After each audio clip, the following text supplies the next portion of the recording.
Bonjour, monsieur Hunt. Votre mission, si toutefois vous l'acceptez, consiste à retrouver un objet volé appelé la chimère.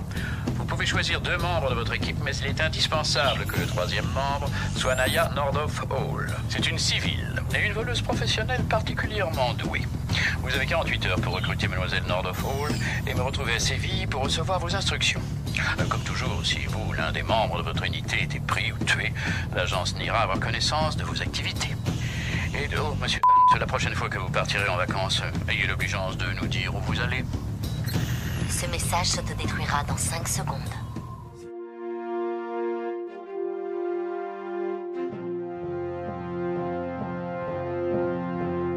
Hello there.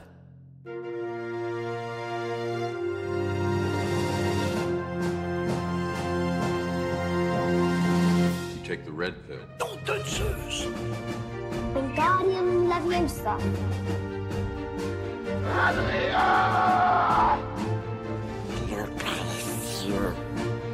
Get away from her, you bitch! What? Too close? Hasta la vista, baby. Bonjour mes petits agents du IMF et bienvenue dans la saga. Votre mission, si vous l'acceptez, consiste à nous suivre sur l'intégralité de la saga Mission Impossible. Comme toujours, si vous ou l'un de vos agents était capturé ou tué, le département de Cooper n'irait avoir eu connaissance de vos agissements. Cette semaine, nous allons vous parler de Mission Impossible 2, le film de John Woo, sorti en 2000. Il y a 24 ans, ça me ferait vraiment mal de découvrir ça. Pour m'accompagner cette semaine, vous le connaissez sûrement pour son podcast concurrent, réalisé sans trucage, ou encore Le Cercle sur Canal+. Simon Rio, bienvenue dans la saga. Bonjour à tous. Quelle est ta saga préférée ? Ah, c'est une bonne question. Je pense que là, si de cœur immédiatement, j'aurais tendance à te répondre Alien. Ok. Et oui, c'est probablement ma saga préférée. Je pense que c'est pas la peine d'aller chercher beaucoup plus loin. Qu'est-ce que c'est Mission Impossible pour toi ? Mission Impossible, c'est un peu une saga générationnelle pour moi. Je dis ça, c'est pas tout à fait en l'air. Hein. Je suis né en 1986, ce qui fait que si je dis pas de bêtises, quand sort le premier De Palma, je dois avoir 13 ans, quelque chose comme ça, 12 ans. Et, ouais, 12 ans, je pense. Ouais, 12 ans, absolument. Moi, j'avais 11 ans quand il est sorti. C'est ça. Et quand sort le deuxième chapitre qui est mis en scène par John Woo, pour le coup, j'ai 14 ans. Donc, j'ai vraiment suivi toute la saga. Et puis, même dès son premier épisode, on va dire, si j'étais pas encore un cinéphile, j'étais un aspirant cinéphage. Je commençais déjà néanmoins à avoir des souvenirs de cinéma précis, à pouvoir comprendre que tiens, c'était un film qui faisait référence non pas au cinéma contemporain, mais à quelque chose d'un peu plus ancien, que j'avais peut-être pu apercevoir avec mes parents, mes grands-parents. Le deuxième, au contraire, avec quelque chose d'ultra contemporain. Bref, c'est des films qui ont accompagné ma croissance de cinéphile, ouais. ce qui est pas anodin hein, quand on parle d'une saga. Ça fait forcément quelque chose, et donc elle occupe une place particulière. Et puis aujourd'hui, alors que je suis un peu plus âgé, que je suis vaguement sorti de l'adolescence, quand je me retourne sur cette saga, j'ai l'impression aussi qu'elle nous raconte beaucoup de choses d'Hollywood, des ambitions tant artistiques que industrielles du cinéma américain, mais aussi de grands mouvements qui ont traversé le cinéma d'action et le cinéma de divertissement. Du coup, elle est très intéressante. Et puis, comme à peu près tout ce que fait Tom Cruise, ce sont aussi des films sur qu'est-ce que Tom Cruise pense de Tom Cruise et surtout pense qu'on devrait penser de Tom Cruise. Ce qui fait que voilà, il y a plein de fils à tirer de ces films-là. Ça en fait donc une saga assez riche, d'autant plus riche qu'elle est aussi contemporaine de plein d'interrogations dans une autre saga que j'aime aussi pas mal, je dois bien dire, qui est la saga James Bond, ouais. Avec qui elle est plus ou moins frontalement en concurrence, de manière plus ou moins avouée. Et donc, voilà, encore une ligne, une piste de lecture. Et puis, cette piste de lecture est d'autant plus rigolote, je trouve, que c'est pas forcément ce qu'il dit le plus souvent, mais je pense que le Mission Impossible 2 est peut-être le plus bondien possible. C'est peut-être ce pourquoi il est parfois un petit peu pointé du doigt, où il a désormais des airs de vilain petit canard. Curieusement, bizarrement, tout ça concourt aussi, moi, à me le rendre plutôt sympathique, ou en tout cas assez singulier au sein de la saga. Moi, c'est drôle. J'ai adoré le premier, même si j'aimais pas ce qu'ils ont fait de Jim Phelps. C'était un peu le petit défaut du film. Et le 2, je l'ai limite boycotté parce que j'avais vu la bande-annonce et j'avais vu le clip vidéo de Limp Bizkit. Très au ralenti, etc. Là. Et je détestais la version de Limp Bizkit. Et je voyais les images du trailer où, en gros, ça avait l'air tellement over the top que quand je l'ai vu, j'ai été déçu. Et donc, je ne l'avais pas revu depuis. C'est la première fois là, que je le revoyais. J'ai oublié de présenter Axel. On ne présente plus, moi je fais partie des meubles maintenant. Tu viens entretenir ton crush pour Ethan Cunt. Non, c'est surtout que tu m'as laissé sortir de ta cave. C'est ça. Est-ce que vous avez un avis sur Tom Cruise avant qu'on commence ? Ah là là, c'est un drôle de phénomène, Tom Cruise. Ça me semble même compliqué de donner simplement un avis, tant il y a de facettes dans sa carrière, tant il y a d'aspects dans sa personnalité, ce qu'on en perçoit et dans la manière dont lui-même souhaite que nous l'apercevions. Donc ça me semble toujours difficile de donner un avis. Disons que c'est un espèce d'acteur monde, c'est-à-dire qu'il est toujours en train et de jouer la comédie et de nous raconter quelque chose de lui et de mener un projet qui est un projet industriel, cinématographique, politique aussi. Il ne faut pas oublier que c'est un membre quand même extrêmement haut placé de l'église de Scientologie et que si je ne suis pas là pour faire la morale à qui que ce soit, certainement pas à Tom Cruise, ça fait aussi partie de son projet de vie que d'installer et de vendre, ce qui est un mouvement sectaire. Hein. Donc voilà, pour moi c'est un personnage qui est très difficile à appréhender. Ça le rend plutôt, non pas sympathique, parce que je ne le trouve pas foncièrement sympathique, mais extrêmement intéressant. Et précisons aussi que c'est peut-être aujourd'hui, parmi les divertisseurs hollywoodiens, un des plus accomplis, qui a acquis un des savoir-faire et une des ambitions les plus complètes à Hollywood, ce qui n'est pas peu dire. Tom Cruise, c'est Hollywood, maintenant. Il est passé par les auteurs. Aujourd'hui, il s'est enfermé dans un microcosme un peu d'action, mais il est en train de revenir au cinéma d'auteur, justement parce que Chaton s'est rendu compte qu'il n'était pas immortel et qu'un de ces quatre, avoir 65 ans, ferait de lui quelqu'un qui ne pourrait pas grimper sur le Burj Khalifa. Moi, je me souviens que quand je m'étais entretenue avec Adrien Beau, qui a réalisé Le Vourdalac, Adrien Beau, il a utilisé une marionnette qu'il a façonnée, qu'il a articulée pendant le film et à qui il a prêté sa voix. Et pour moi, Tom Cruise, c'est ça. C'est simultanément la marionnette et le gars qui contrôle la marionnette. J'ai cru que tu allais dire... C'est très fascinant. J'ai cru que tu allais dire quelqu'un avec un bras dans le fondement, mais ok. Oui, aussi, peut-être. Je sais pas. Je trouve que Tom Cruise a un certain amour pour les symboles phalliques dans ce film. Donc, vous pensez qu'il y a un vrai Tom Cruise ? Ou est-ce qu'on a vraiment qu'une image de Tom Cruise ? Non, c'est Skynet. Ouais. Il n'y a vraiment pas un mec normal derrière tout ça. C'est quelqu'un qui est profondément asexué, qui est profondément lisse, qui est sans arrêt, comme le disait Simon, en train de jouer la comédie, en train de jouer un personnage. Même dans ses interviews, tu sens qu'il y a quelque chose derrière. Et tu te dis, est-ce que ce type est humain ou est-ce que c'est une intelligence artificielle qui a été envoyée par le number one de la Scientologie ? On ne sait pas. Xenu. Et c'est d'ailleurs pour ça que moi j'aime beaucoup cette interview de Christian Bale quand il raconte qu'effectivement il s'est beaucoup inspiré de cette interview de Tom Cruise avec David Letterman pour son personnage dans American Psycho. Ça me fascine. Et c'est vrai, quand tu regardes l'interview, tu comprends très très bien pourquoi ils sont il a un inspirés. côté Bateman. Hein, ouais. Mais c'est pas qu'un côté, c'est Bateman. Tu vois quand il rit qu'effectivement il n'y a rien derrière ses yeux. C'est quoi votre Tom Cruise préféré, votre film ? En dehors de Mission Impossible ? Faut que tu répondes parce que là il faut que je réfléchisse. Bah toi c'est Entretien avec un vampire, non, j'imagine Axel, non ? Ouh là là. Tu touches trop de cordes sensibles. J'aime Entretien avec un vampire pour énormément de choses. Mais c'est peut-être pas mon Tom Cruise préféré. Moi, je dirais Eyes Wide Shut. C'est pas très original, mais Eyes Wide Shut où il fait quelque chose. Magnolia où il fait quelque chose. J'aime bien quand il tente quelque chose. Il est fascinant dans Eyes Wide Shut. Ouais. Il est fascinant dans Entretien avec un vampire parce que c'est probablement là où il est le plus sexuel, plus que dans Eyes Wide Shut, je dirais. Le principe d'Eyes Wide Shut, c'est que c'est quelqu'un. Il n'est même pas. Le film est sexuel, mais lui non. C'est quelqu'un qui pendant la vie de Tom Cruise du film refuse de niquer et quand enfin il essaye, il se prend des claques sur claques sur claques. Enfin, c'est tout un film sur la frustration et sur l'absence ou l'impossibilité du désir. Mais justement, il est pas très désirant ou très désirable dans le film. Il n'a pas été casté pour rien, je pense. Bien sûr. Le fait que ce soit ce couple en particulier. Ah oui, ça avait. Ouais. C'était complètement... Déjà, c'est lui qui a ramené Nicole Kidman sur le tournage, ne sachant point que ça entraînerait son mariage. Je crois que mon Tom Cruise préféré, et attention, préparez vos pitchforks, ça doit être La Guerre des Mondes. Ah moi je ne disais rien pour ne pas me vendre, mais oui, moi c'est clairement mon Tom Cruise préféré.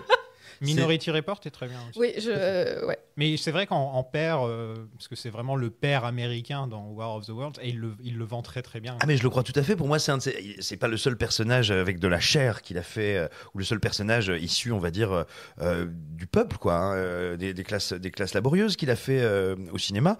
C'est un des seuls auxquels je crois instinctivement. Exactement. C'est celui où il est le plus sensible et où on se dit, oh, c'est une personne, c'est un individu incroyable. Il a une casquette et il joue au baseball avec son fils, donc forcément. Même quand il fait des sandwichs au beurre de cacahuète, j'y crois. Ouais, puis quand il dit à sa gamine que il va lui enlever la petite épingle qu'elle a dans le bout du doigt. Il devrait essayer de temps en temps plus de jouer ce genre de rôle. Alors, je serais pas étonné qu'il y ait une partie de lui. C'est vraiment, je dis ça, c'est une hypothèse, je n'en sais rien. Tu ne connais pas Tom Cruise personnellement? Ça fait longtemps qu'on ne s'est pas vu.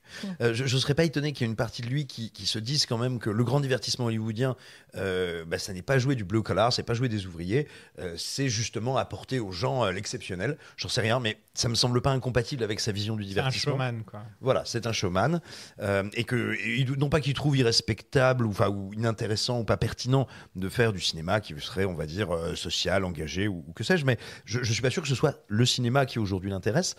Mais surtout, je suis à peu près convaincu qu'il y a un traumatisme après la guerre des mondes, parce que la guerre des mondes, c'est quand même le moment où il est au sommet de sa carrière, enfin au sommet de sa gloire, plutôt de sa reconnaissance, et c'est pendant la promo de la guerre des mondes qu'il va exploser en vol. Où il se retrouve chez Oprah Winfrey à essayer de copuler avec un canapé, où il arrive à un degré de promotion de l'église de Scientologie qui devient authentiquement problématique. Il l'a plus jamais refait depuis, d'ailleurs. Absolument. Et puis surtout, après ça a été une traversée du désert où tout le monde annonçait, y compris les Américains qui sont fans de Rédemption, annonçaient quand même de manière à peu près certaine que c'était terminé, il est mort. Et d'ailleurs, il a dû revenir par l'autodérision et par plein de petites portes. Thunder, Et il a dû revenir d'ailleurs en grande partie grâce à la saga Mission Impossible, dont il est le producteur. Mais ça a été pour lui un vrai parcours du combattant que de retourner sur les écrans. Je suis d'ailleurs très admirative de ce retour, de la façon qu'il a de façonner sa propre image, de pouvoir se mettre en scène perpétuellement, que ce soit dans ses films, en étant justement producteur, limite réalisateur aussi, parce que bon, tu parles de Mission Impossible, il est producteur certes, c'est pas John Woo qui a dirigé son film, lui il a fait le montage peut-être. C'est fou que Tom Cruise ne soit jamais cancel. On dirait qu'il a un Joker ou j'en sais rien. Normalement, n'importe qui fait les trucs que Tom Cruise a fait. Parce que aller en détail, là on en parle comme ça, mais aller en détail sur son couple avec Kidman, sur son couple avec Katie Holmes, la manière dont il a eu Katie Holmes au final, c'est honteux, quoi. La manière dont il traite ses gosses aussi, il y a un truc. Et au final, il est incancellable. Paradoxalement, je pense qu'en fait, ça participe à son attrait. Il y a une aura de mystère et un espèce de lore autour de lui. Ouais. Qui, je pense, fascine le public de façon perpétuelle. Et de fait, quand bien même il a ses casseroles, quand bien même il y a la scientologie qui prône, on va pas se mentir, des valeurs extrêmement douteuses, une vie privée en dents de scie, elle aussi, bon, on n'en dira pas plus. Oui, surtout qu'après on passe vraiment dans les rumeurs vraiment délirantes à la South. J'espère qu'elles sont toutes vraies parce que dans ce cas-là, dans South Park tout est vrai. Hein. Ouais. Dans cet épisode en l'occurrence, c'est pour ça qu'ils ont mis Jane Doe et John Doe à la fin de l'épisode. Il y a aucun des noms des créateurs de South Park ou des gens qui ont travaillé sur l'épisode, et l'épisode n'a été diffusé qu'une seule fois aux États-Unis. Je vous le conseille vraiment, même si vous n'aimez pas South Park, regardez l'épiside de South Park sur la scientologie, c'est fascinant. Il est fascinant. Ouais. Non, mais Tom Cruise, c'est une façade. C'est ça que je pense que c'est ça qui participe à mon crush très, très étrange sur lui. Pour moi, c'est vraiment le prête-nom de l'Uncanny Valley. Après le succès du premier film, Tom a proposé à De Palma de revenir, mais De Palma a refusé. Ensuite, il a proposé à Oliver Stone, qui a commencé à travailler sur le projet, mais il a dû arrêter pour des raisons dont je vais parler un peu plus tard. Ça vous aurait tenté un petit Mission Impossible par Oliver Stone dans les années 90 en plus. Hein, C'est ce que j'allais dire, parce qu'aujourd'hui je dirais pitié, non, non. Mais dans les années 90, époque Enfer du dimanche, ou fin des années 90. En quelle année est sorti Alexandre ? Ça doit être 2002, je dirais. Ouais. J'adore ce film. Tout le monde déteste ce film. J'adore ce film. J'adore Alexandre. Il y avait JFK aussi qu'il avait fait pas longtemps avant. Bien sûr, c'est vraiment c'est l'âge d'or de Doors. Même les Doors étaient bien. Je veux dire, tout à fait. Oh non, c'est vraiment un moment où c'était un réalisateur qui était à la fois extrêmement ambitieux, qui avait une signature, une patte absolument remarquable, et puis qui était un technicien notamment en matière de montage. Mm-hmm. Or, quand on fait du cinéma d'action, le montage, ça n'est pas pour rien, a fortiori quand on est dans le sous-genre de l'espionnage. John. Et donc oui, ça aurait été en tout cas sur le papier une très très belle proposition qu'Oliver Stone. Le montage du premier film, par exemple, fait le film. Très clairement, oui, c'est un film. J'allais dire c'est un film de monteur, non, parce que ça en fait partie en tout cas. Oui, voilà. Et puis disons que De Palma, metteur en scène, a eu bien sûr une main mise sur le montage, c'est évident. Mais je veux dire, oui, c'est la mise en scène. Son découpage en fonction du montage. Merci. C'est la mise en scène. La mise en scène est une mise en scène qui s'exprime par le montage. Et Tom voulait plus d'action après un premier film plutôt calme où, comme on le disait dans le premier, il n'a pas tiré une seule fois avec son arme dans tout le premier film. Donc il a pensé à un réalisateur dont il était fan, surtout après avoir vu Volte-Face, John Woo, le parrain du film d'action hongkongais. Dans un épisode bonus du Patreon, on avait parlé de son chef-d'œuvre Hard Boiled. Et il avait sorti donc Volte-Face quelques années avant. Il était en plein milieu de son succès hollywoodien, en gros. Pour les gens qui connaissent pas John Woo, il a un style bien particulier avec des ralentis, des fusillades stylisées interminables, des colombes, bien sûr. Pour vous donner un exemple de son influence, il a énormément inspiré les Wachowski l'année précédente de la sortie de Mission Impossible 2. Un petit truc qui s'appelle Matrix. Quand elles ont fait Matrix, voilà. Quand on regarde ce film, on peut vraiment voir l'inspiration derrière beaucoup de scènes dans Matrix, en tout cas les scènes d'action. Déjà, John Woo, il a une carrière très longue. On a tendance souvent, nous, j'allais dire français, enfin occidentaux en général, à appréhender son passage aux États-Unis, parce que tout le monde n'a pas vu ses films précédents en Chine et tout le monde n'a pas vu ses films suivants en Chine, mais il a quand même aujourd'hui une carrière qui est très étendue. Avant qu'il tente, comme beaucoup d'autres auteurs asiatiques ou hongkongais, de faire carrière aux États-Unis, il a d'abord fait carrière, et quelle carrière chez lui. Excuse-moi, il a fait 42 films. Voilà. Coucou les amis, c'est le Sofiane du futur qui est en train de faire le montage et qui se rend compte qu'en fait c'est IMDb qui dit que John Woo a fait autant de films, mais en fait John Woo a fait 28 films. Voilà. C'est déjà pas mal, je veux dire. Mais en tout cas, on s'était trompé parce que j'ai fait une petite recherche très rapidement et c'est IMDb qui a dit 42 ou 43 films, je ne sais plus. Et voilà. Je voulais juste rectifier cette petite information. Je vous laisse avec votre épisode. C'est ça, non mais c'est pour ça que moi je 42 de trop. Oh, Ouais, je suis navrée. Arrête. non, mais c'est pour ça que je marche toujours sur des œufs quand je parle de la carrière de John Woo, parce que je pense qu'au final, si j'en ai vu une vingtaine, c'est le max. Voilà, il y a des classiques absolument indépassables. Donc tu disais Hard Boiled, il y a évidemment The Killer. The Killer qui est le film qui va véritablement le faire connaître, appuyer, cranter le fait qu'on le connaisse et reconnaisse en Occident, en Europe et aux États-Unis, parce qu'il va être notamment présenté à Cannes. Après ça, il va falloir 2-3 ans, à la quinzaine des réalisateurs, je crois, j'ai un doute, mais il me semble que c'est la Il me quinzaine. semble que c'est ça aussi. Oui. Et puis après ça, il va falloir 2-3 ans avant que le film ne soit exploité, d'abord en vidéo, du côté, encore une fois, de l'Europe et des États-Unis, mais ça va être un énorme choc. Et à partir de là, il va commencer à y avoir notamment des stars d'action qui vont commencer à fantasmer de travailler avec cet homme. Parce qu'il y a effectivement un renouveau, une aisance technique et stylistique, et voilà, une ambition visuelle, plastique, qui écrase absolument tout ce qui se fait à l'époque dans l'action américaine et occidentale. Donc il va faire comme beaucoup d'autres de ses confrères, il va aller aux États-Unis, et on va dire avec plus ou moins de succès, parce qu'il va y avoir Broken Arrow, qui est une espèce de, comment est-ce qu'on pourrait dire, un film d'action américain au pitch extrêmement classique à base de militaires copains qui se trahissent, vol de missiles nucléaires et grosses bastons homo-érotiques dans le désert. C'est un film pour lequel je conserve une certaine sympathie parce que je l'ai vraiment vu gamin, donc c'est un souvenir d'enfance. Mais on peut pas dire que ça casse 3 pattes à un canard.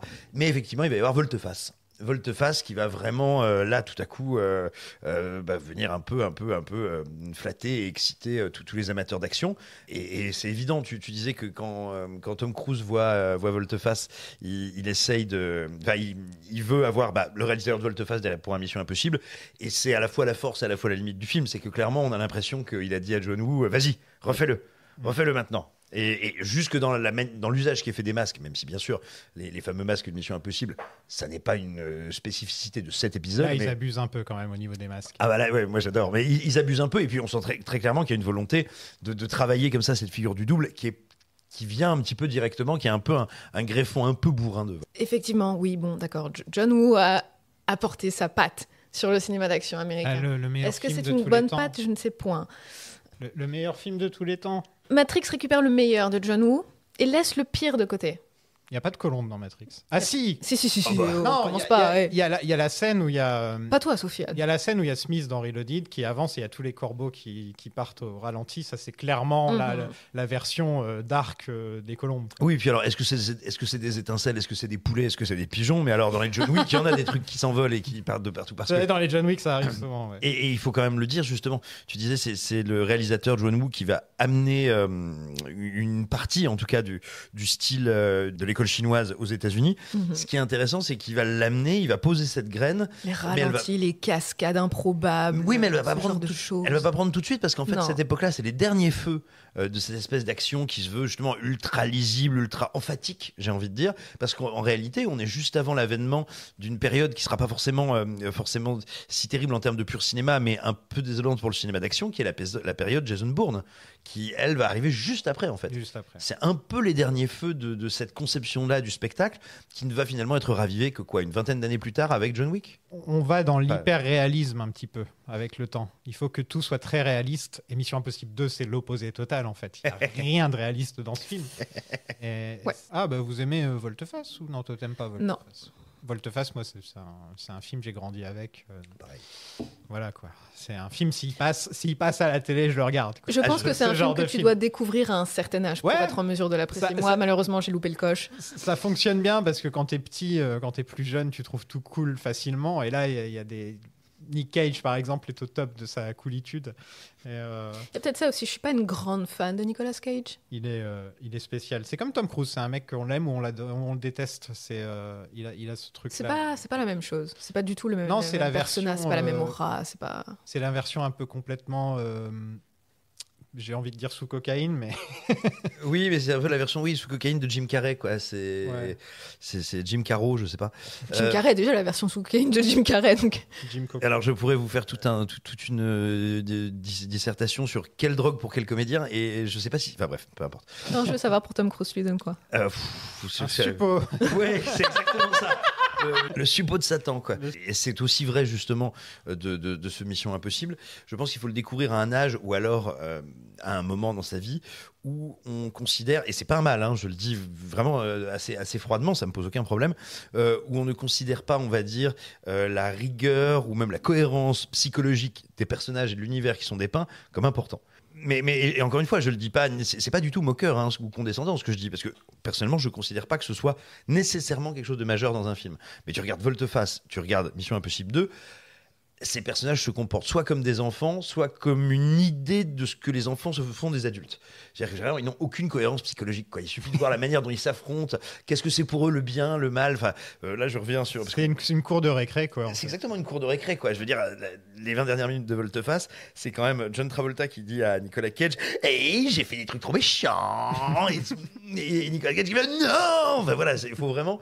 C'est d'autant plus déroutant dans Mission Impossible 2 qu'avec le premier de Brian De Palma, qui était quand même très très scolaire, on avait Puis très théorique. Oui, voilà, très théorique et très académique, et on avait vraiment ce Tom Cruise qui essayait de bien polir les angles, et Ethan Hunt était présenté comme un gamin forcé à grandir trop tôt et tout, et là on le voit comme un adolescent débraillé je crois que c'est toi qui as écrit ça une fois, qu'il est habillé n'importe comment dans ce film, il dit n'importe quoi, il fait n'importe quoi, il a la coupe de Justin Bieber en mieux, j'avoue. Ah oui, il a quand même des très jolis cheveux dans c'est ça, tu vois, vraiment dans ce film, j'ai l'impression de voir un ado, puis que j'ai été, cet ado qui est convaincu qu'il a du style alors qu'il a du style. Ouais.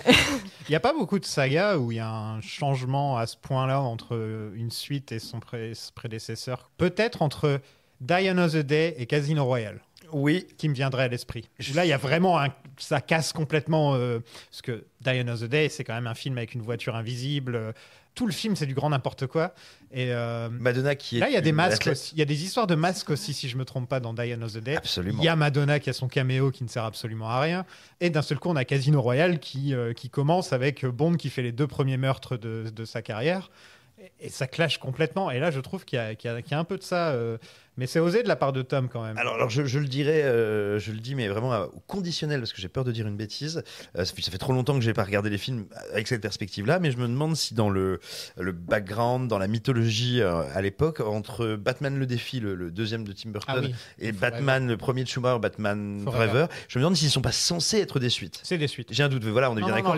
Les 4 premiers sont censés être dans le même univers. C'est bien ce qui me semblait, et notamment il y a le même Alfred, etc. Et donc il me semble bien qu'ils se suivent. Or pour le coup, Batman le défi et Batman Forever, si tu veux, c'est un peu passe de gothique à gay pride, ouais, c'est un petit peu différent. C'est mon évolution, je trouve ça magnifique.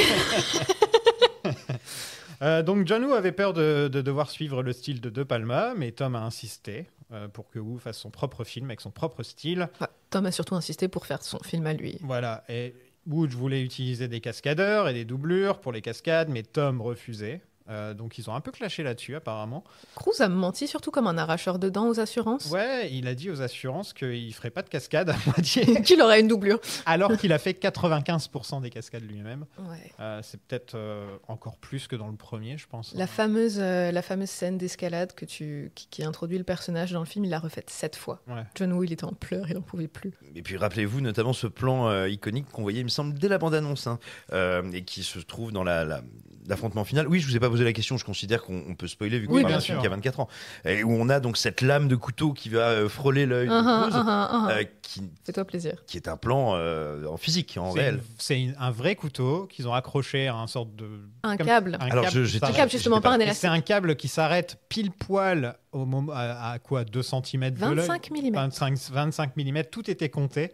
Et en gros, ils ont demandé à l'acteur qui joue Ambrose de vraiment y aller comme s'il allait mettre un vrai coup de couteau. Et ça, c'était l'idée de Tom Cruise, ça. Bah oui. Voilà. Tom Je- Cruise, il dit tiens, j'ai envie de perdre un œil aujourd'hui. Et c'est pour ça que je maintiens que ce garçon, c'est Skynet, d'accord? Parce que n'importe qui aurait au moins cligné des yeux. Que là, dans le plan, tu vois, il n'y a pas un battement de cils, rien. C'est pas du montage. Il est pas humain. Non. Je te dis, Uncanny Valley. La production a été repoussée pas mal de fois. C'est pour ça qu'Oliver Stone a décidé d'abandonner parce que il faisait le tournage d'Eyes Wide Shut en même temps. Et le tournage devait durer 6 mois. Et au final, il a duré entre 2 et 3 ans. Quoi. C'est quand même assez fou de se dire que quand Tom Cruise arrive sur le plateau de Mission Impossible 2, il vient de sortir des Il vient de tournages faire un simultanés Kubrick. Il vient de faire un de Kubrick et de Paul Thomas Anderson. Il a survécu à ce tournage Magnolia, c'était là, infernal. en 99, ouais, Magnolia. Ouais, bah oui. Il a fait le tournage infernal d'Eyes Wide Shut. Plus ou moins commencé à divorcer de Nicole Kidman. Il a fait Magnolia. Il a été nominé dans un second rôle, enfin pour un Oscar. Il est bien dans Magnolia. Je vais pas y arriver. Il a été nominé à l'Oscar du meilleur second rôle. Et là, bam, il arrive. Les colombes, John Woo, la cascade, la pose très christique, les cheveux dans le vent, les bras super tendus comme cette super. Tu parlais de Madonna. Il y a une super photo d'elle. C'est un nu, je crois, où elle est suspendue à un hélicoptère. Ça me dit Il a quelque les chose. mêmes bras. Il a les mêmes bras que Madonna. Il a les bras super dessinés. Voilà, pour l'anecdote. C'était pas dans mes notes, c'était pas un parallèle auquel je m'attendais. Comme pour le premier film, les scènes d'action ont été conçues bien avant le script, bien sûr. Et le script a été fini 5 jours avant le tournage. Ça se sent pas du tout. Non, la vraie mission impossible de Mission Impossible, c'est toujours le scénario. Il est passé entre 15 000 mains différentes, ça a Ouais. été une catastrophe. Je dois avoir Il y les avait le noms gars de quelque Casablanca part. qui l'a fini, le même scénariste que pour le premier. Donc c'est drôle qu'on se retrouve avec quand même des scénaristes qui ont écrit Casablanca et qui se retrouvent à faire Dis-toi Mission qu'il y a eu- Impossible 2. Quoi. Ils avaient quand même, initialement, la production avait voulu embaucher William Goldman, qui est, on le rappelle, juste un peu lauréat des 2 Oscars pour les scénarios de Butch Cassidy et Les Hommes du Président. Mais- Il a aussi fait quoi? Il a fait Misery. Qu'est-ce qu'il a fait d'autre? Il a fait beaucoup de choses, Ça mais, va, mais il a un bon Chaplin, The Princess Bride. oui, mais L'enchaînement. Ce serait faut bon pas oublier, c'est que les scénaristes en général, mais en particulier aux États-Unis, ne sont pas que des auteurs qui vont porter des œuvres qui les intéressent, mais ce sont aussi des techniciens qui peuvent être appelés au secours d'une œuvre. Et des fois, on se dit, mais tiens, c'est bizarre, comment ça se fait que ce type-là est là et pourquoi il a écrit ça? Parce qu'il ne l'a pas nécessairement écrit, mais parce qu'il est venu tronçonner, corriger, retaper un travail qui était déjà passé par 15 mains et qu'il fallait un peu uniformiser des fois. Ah, c'est pour ça qu'on a Robert Town, en règle générale, sur l'émission Impossible, en Tout à tout cas fait. sur les premiers. Ouais, lui, il est là pour faire les finitions, en fait. quoi. Ouais, Son les truc. finitions, si on peut appeler ça comme ça. Perso, j'appelle ça les finitions parisiennes. Si tu sais, quand tu repeins ton mur par-dessus un insecte. Dans le métro, ils repeignent la rouille. Ils repeignent la rouille. C'est ça le truc pour les Jeux Olympiques, c'est de repeindre la rouille. On a donc aussi le duo Ronald D. Moore et Brannon Braga. On dirait un nom de méchant dans un dessin animé. Brannon Braga, ouais. Ouais, c'est pas mal. qui ont tous les deux signé beaucoup de choses sur la licence Star Trek et qui étaient là tout frais, ce me semble, du Donc Star succès Trek, de Premier Contact. donc Star Trek Premier New Contact. Generation, Ouais. c'est marrant. Oui, et puis personne n'était convaincu par le scénario, donc Robert Town a effectivement poli les ongles, si on peut dire ça comme ça. Il paraît que l'influence principale, c'était les enchaînés d'Hitchcock. Voilà, Simon a tout dit avec ce ricanement très guttural. Oui, je vois l'intention. Hein, Non, mais surtout, il n'y effectivement. a aucune intention, ça c'est de l'intention promo, quoi. Ouais, Tu te dis, ah mais ouais, tiens, on a une histoire d'amour, c'est un film d'espionnage. Oh, c'est les enchaînés d'Hitchcock. Hein. je vais faire un rapprochement qui va probablement susciter les hurlements des fans de Damien Chazelle, mais pour moi, c'est exactement la même démarche que son affreux montage final dans Babylone. On va pas se lancer sur Babylone. Le premier chef-op du film a quitté la production pendant le tournage, car il n'adhérait pas du tout au style de John Woo. Donc déjà, c'est vrai que si t'adhères pas au style, vaut mieux te barrer. Et la première cut du film durait 3h30. Et le film était raté d'art. Mais que s'est-il passé? Bah, la rumeur dit que pour régler la situation, Tom Cruise aurait interdit John Woo de monter le film. Et apparemment, il s'en serait occupé lui-même. Ah, pourtant, le montage, il est bien ouesque. apparemment. mais oui. lui-même, ça veut sans doute dire lui-même avec des techniciens. Avec des techniciens, oui, bien Voilà. sûr. Mais qu'en tout cas, c'était lui qui était là, comme ça, un petit peu comme Howard Hughes ou un truc comme ça. Oui, quoi, bien sûr. Mais ce que je veux dire, même si c'est très Woo-esque, à ce moment-là, il y a quand même un peu, on connaît déjà un peu le cinéma de Woo, et comme c'est lui qui l'a mis en scène, on peut un peu reproduire ce qu'il veut et peut-être trancher dans l'art et être moins 3h30 quand hyperbolique. même. Ouais. 3h30 de quoi? 1h30 de coupé. Je sais pas ce qu'il a. Enfin, le nombre de scènes d'action qu'ils ont dû. Parce que là, le film finit, donc le directeur, enfin pas le directeur Scott, mais le film tel qu'on le connaît, il avoisine les 2 heures. 2 heures, ouais, pile poil. Et c'est déjà de bonnes heures. On les sent passer. Je les ai sentis passer toujours. C'est le premier film qui n'est pas rated R de John Woo, de toute sa carrière, parce qu'il est PG-13. Et apparemment, il existe une version bootleg du film avec la cut originale en VHS. Oh mais j'ai pas réussi à le trouver. Mais quel est le but de nous vendre du rêve ainsi et de ne point... Désolé. Et nous allons désormais faire un interlude audio de 3h30. On va donner que l'audio. Je vais pas. Je fais des commentaires audio régulièrement en plus de films où je parle juste avec mon micro devant des films. C'est vrai que ça pourrait être sympa de faire 3h30 de mission. Non, je rigole. Hein. Ça serait horrible. Oui, c'est exactement ce qu'on va faire. Le fait que ça dure 2 heures, c'est parfait, justement. Tom a proposé à tous les réalisateurs de Mission Impossible de revenir dans la saga. Tous, sauf John Woo. C'est le seul à qui il n'a pas proposé de revenir. Pourtant, le film a cartonné. Sinon, qu'est-ce que vous pensez de la musique d'Hans Zimmer? Tu sens qu'il était en train de bosser sur Gladiator. En même temps, il a pris les mêmes cœurs, j'en pouvais plus. Il faut savoir que Hans Zimmer, en fait, on a tendance à en parler comme d'une personne. Hans Zimmer, c'est une grosse entreprise qui a plein de musiciens qui travaillent pour lui. Déjà à l'époque? Je pense, oui. Oui, parce que mais il paraît qu'il as les premières notes de Batman. Très bien. Ils sont bien payés, ils sont bien traités. Enfin, c'est pas. Mais ça n'empêche pas. Il y a plein d'animaux en batterie qui ont un suivi vétérinaire impeccable. Mais ce que je veux dire, c'est que oui, voilà, Hans Zimmer, et là aussi encore, c'est pas une attaque gratuite c'est pas du tout pour troller que je dis ça. C'est une méthode de travail qui est celle de Zimmer. Hans Zimmer, c'est une écurie de musiciens. Typiquement, un de ses derniers trucs super héroïques, là, je sais plus lequel c'est. En fait, concrètement, c'est 7 compositeurs. Lui qui repasse derrière et qui met la signature Hans Zimmer. Alors bien sûr, comme il travaille pour lui, on trouve des similitudes. Ouais. Et ben, ça, ce sera pas coupé au montage. C'est gentil. Ça rentrera dans le dictionnaire si tu veux. C'est encore mieux, ça. Je suis flatté. Et ce que je veux dire, c'est que le style Hans Zimmer, c'est un style industriel, pas parce qu'il serait lourd et dur et comme ça, mais parce que voilà, c'est véritablement une batterie de techniciens de la musique qui travaillent pour la signature Zimmer. Tu peux le dire, c'est réglé comme du papier à musique, littéralement. Voilà, mais merci parce qu'en plus j'étais en train de diluer pour essayer de retrouver l'expression et c'est précisément ça. Et donc oui, bien sûr, tu trouves des similarités. Tu trouves des trucs... Des similitudes, des trucs pareils.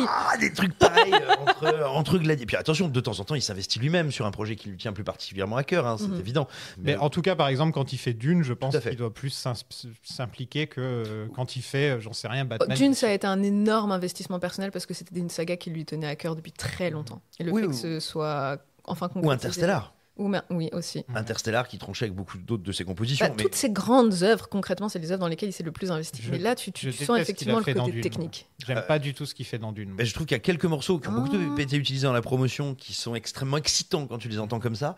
Mais moi, je comprends pas bien. Après, ça, c'est pas de sa responsabilité, mais leur usage, la manière dont ils sont utilisés, mixés et incorporés dans le film. Mais en tout cas, qu'est-ce que vous pensez de lui sur Mission Impossible 2 ? Lui aussi, c'est un ado débraillé dans le 2. C'est de la guitare électrique pendant tout le film. Mais vraiment, pas Metallica qui a participé à la BO ? Il y a un moment. Il y a Limp Bizkit, mais je crois pas qu'il y a Metallica. Il y a Metallica et Limp Bizkit qui ont participé. C'est triste de mettre les deux dans la même phrase, mais en tout cas, oui, ils ont participé, mais c'est surtout la chanson. C'est comme quand tu fais une fête et que tu ramènes tous tes groupes de potes qui devraient jamais se rencontrer. C'est exactement ce qui s'est passé avec Mission Impossible 2. Mais la chanson de Limp Bizkit a cartonné, en tout cas, c'était vraiment le... Mais je sais pas si tu te souviens, Simon, mais elle bien sûr partout. J'avais 14 ans, j'étais chez mes grands-parents. L'époque des Offsprings, des Red Hot Chili Peppers, vraiment c'était cette époque-là. Oui, moi j'ai été percuté de plein fouet par cette époque-là. et donc forcément, j'étais à fond, mais comme un gosse de 14 ans. Quoi. Ouais. Et vraiment, cette bande-son est une bande-son adolescente dans son sens de l'outrance, de la sursignifiance tout le temps. C'est-à-dire que tu peux pas te tromper sur les émotions qui traversent les personnages. Non. Mais pour moi, je trouve ça assez rigolo parce que ça pousse tellement loin les potards, encore une fois, du surlignage et du stabilotage émotionnel que c'est à la fois, je trouve, très ludique. Ça fluidifie aussi un peu un film qui est très épais visuellement. Enfin, c'est même plus du débordement, c'est du dégoulinage à ce stade. Oui, mais moi que ce soit, si tu veux, comme on n'ose pas trop trop se rouler des pelles en vrai avec les acteurs. On va faire en sorte que c'est les voitures qui se fassent des bisous avec une espèce de fausse musique hispanisante qui est d'un embarras sans nom. Tu vois, vraiment, genre, oh là là, qu'est-ce qu'on est rigolo avec nos Audi qui tournent dans la poussière. Enfin, tu peux le dire, hein, Mission Impossible 2, il a la subtilité d'un tractopelle, mais dis-toi que je confiais une anecdote tout à l'heure à Sophia. Je me disais que je n'allais pas la faire en live, mais allez, c'est cadeau. C'est tellement adolescent comme bande-son que quand j'étais au collège, Sofiane a fait la blague tout à l'heure que ça remontait à 2 ans, c'est faux. Quand j'étais au collège, on avait donc de l'acrosport. Voilà, vous vous souvenez, ces espèces de petites pyramides humaines qu'on faisait faire à des adolescents de 12 ans. Ah non, vraiment ? Non, bien sûr. J'imagine, sinon on avait fait ça. Des pyramides humaines et des petites roulades et des trucs comme ça. Et en fait... Après, on se demande pourquoi vous votez tous ces reines. C'est pas ma génération. Oh putain, si c'est celle-là. Ah bah oui. Mais tu m'étonnes, tu m'aurais fait me faire grimper dessus parce que j'étais dans les plus grands et que j'étais pas bien habile par tous les teubés de ma classe. Mais je voterais pas RN, je voterais Hitler, quoi. Je serais là, mais je vais tous vous détruire. Non, moi j'étais la base de la pyramide, Simon, parce que j'étais toujours une fille j'ai toujours eu beaucoup plus de masse musculaire que mes autres consoeurs à l'époque. Et toujours aujourd'hui, merci Valérie. Passons. Et donc à chaque fin de trimestre, il fallait qu'on fasse une petite chorégraphie sur la séquence de notre choix. Et nous, une fois, donc mon petit groupe avait choisi la bande-son de Mission Impossible. Je crois bien que c'était la version de ce gars au nom imprononçable. Vas-y, dis-le pour moi. Limp Bizkit, merci. C'est un groupe. Oui, non, groupe.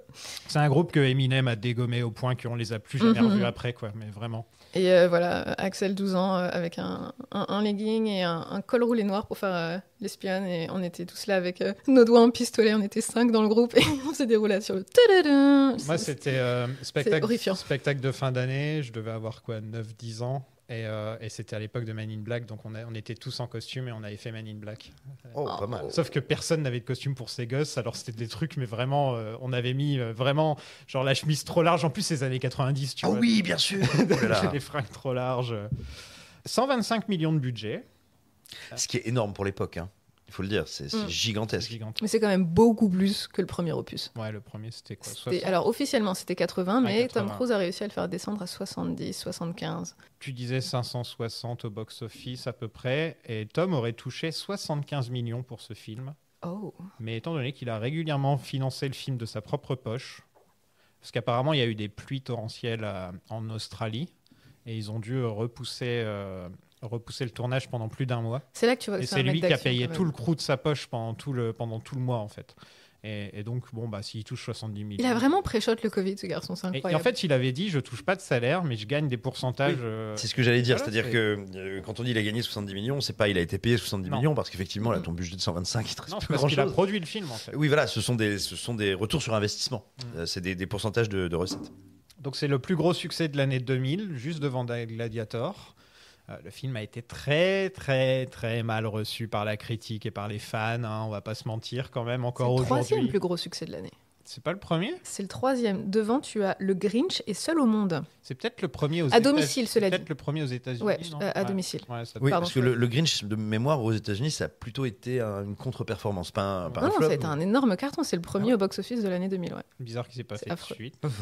Ouais, je sais. Tom Cruise a gagné 2 MTV Movie Awards, quand même, bravo Tom Cruise. Mais le film était nommé pour 2 Razzies, dont pire actrice secondaire pour Tandy Newton. C'est pas sa faute. Et une nomination pour pire chanson pour Limp Bizkit. Moi, je trouve que Tandy Newton, elle s'en tire admirablement bien pour la partition de merde qu'on lui a collée entre les pattes. Ah oui, puis elle a un rôle de princesse en détresse ou de princesse un peu rebelle. Je vois pas comment elle pourrait faire mieux avec, comme tu dis, je vois pas comment elle pourrait faire mieux avec ce qu'elle a entre les mains. Il y a une anecdote selon laquelle, alors il y a une scène de balcon. Roméo et Juliette. Il y a un moment où la caméra, elle est au-dessus d'elle avec le décolleté et c'est pendant au moins 5 minutes où... On arrivera au sexisme dans quelques instants. Non, mais vraiment, c'est filmé d'une manière où on ne voit que ses nichons, quoi. Donc il y a une anecdote selon laquelle Tom Cruise et elle se sont beaucoup engueulés en plateau. Parce que la peau, forcément, tu lui donnes, je sais pas moi, l'équivalent d'un plat de nouilles instantané et tu donnes un truc 4 étoiles à l'autre gars, il va y avoir quelques contre-performances. Et à un moment, donc pendant leur répétition, Tom Cruise aurait pris le parti d'échanger les rôles. Donc il jouait le rôle de Tandy et Tandy jouait le rôle de Tom. Il est kinky, hein. Exactement. Pour voir justement si c'est que elle savait pas jouer ou si c'est juste qu'elle avait un scénario à la con. Et bon, il a lui-même reconnu qu'elle avait un scénario à la con. Voilà, aujourd'hui, elle s'est un peu remise de l'expérience, mais pendant très longtemps, elle a renié toute cette expérience de tournage avec Tom Cruise. Il lui a quand même proposé de revenir pour le tournage. Ouais. Et elle voulait pas, elle voulait s'occuper de sa famille et donc elle a décidé de. Ouais, et puis surtout, je pense qu'elle avait pas envie de retravailler avec Tom Ouais, Cruise. mais attends, tout simplement. t'imagines le cachet que tu te prends sur un Mission Impossible? Je pense que moi, on me dit de travailler pour Tom Ou Cruise. enfin, si c'est pour dilapider le cachet dans des séances chez le psy, si tu veux, je sais pas, je vois pas bien l'intérêt.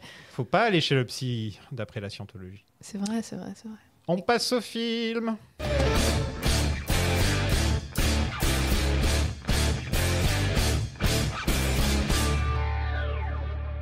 L'agent Ethan Cunt s'amuse à escalader à main nue sans corde et prend la même pose que Jésus. Tom a bien sûr insisté à faire ça lui-même, attaché à un câble, sans filet de sécurité. Il a refait la scène 7 fois. Il paraît qu'il a failli tomber et qu'il s'est accroché à la caméra. Je l'ai pas, celle-là. Ouais. Je ne peux ni confirmer ni infirmer Voilà, sur la présence et donc- du Premier ministre. Et donc John Woo a failli faire une crise cardiaque. Tu m'étonnes.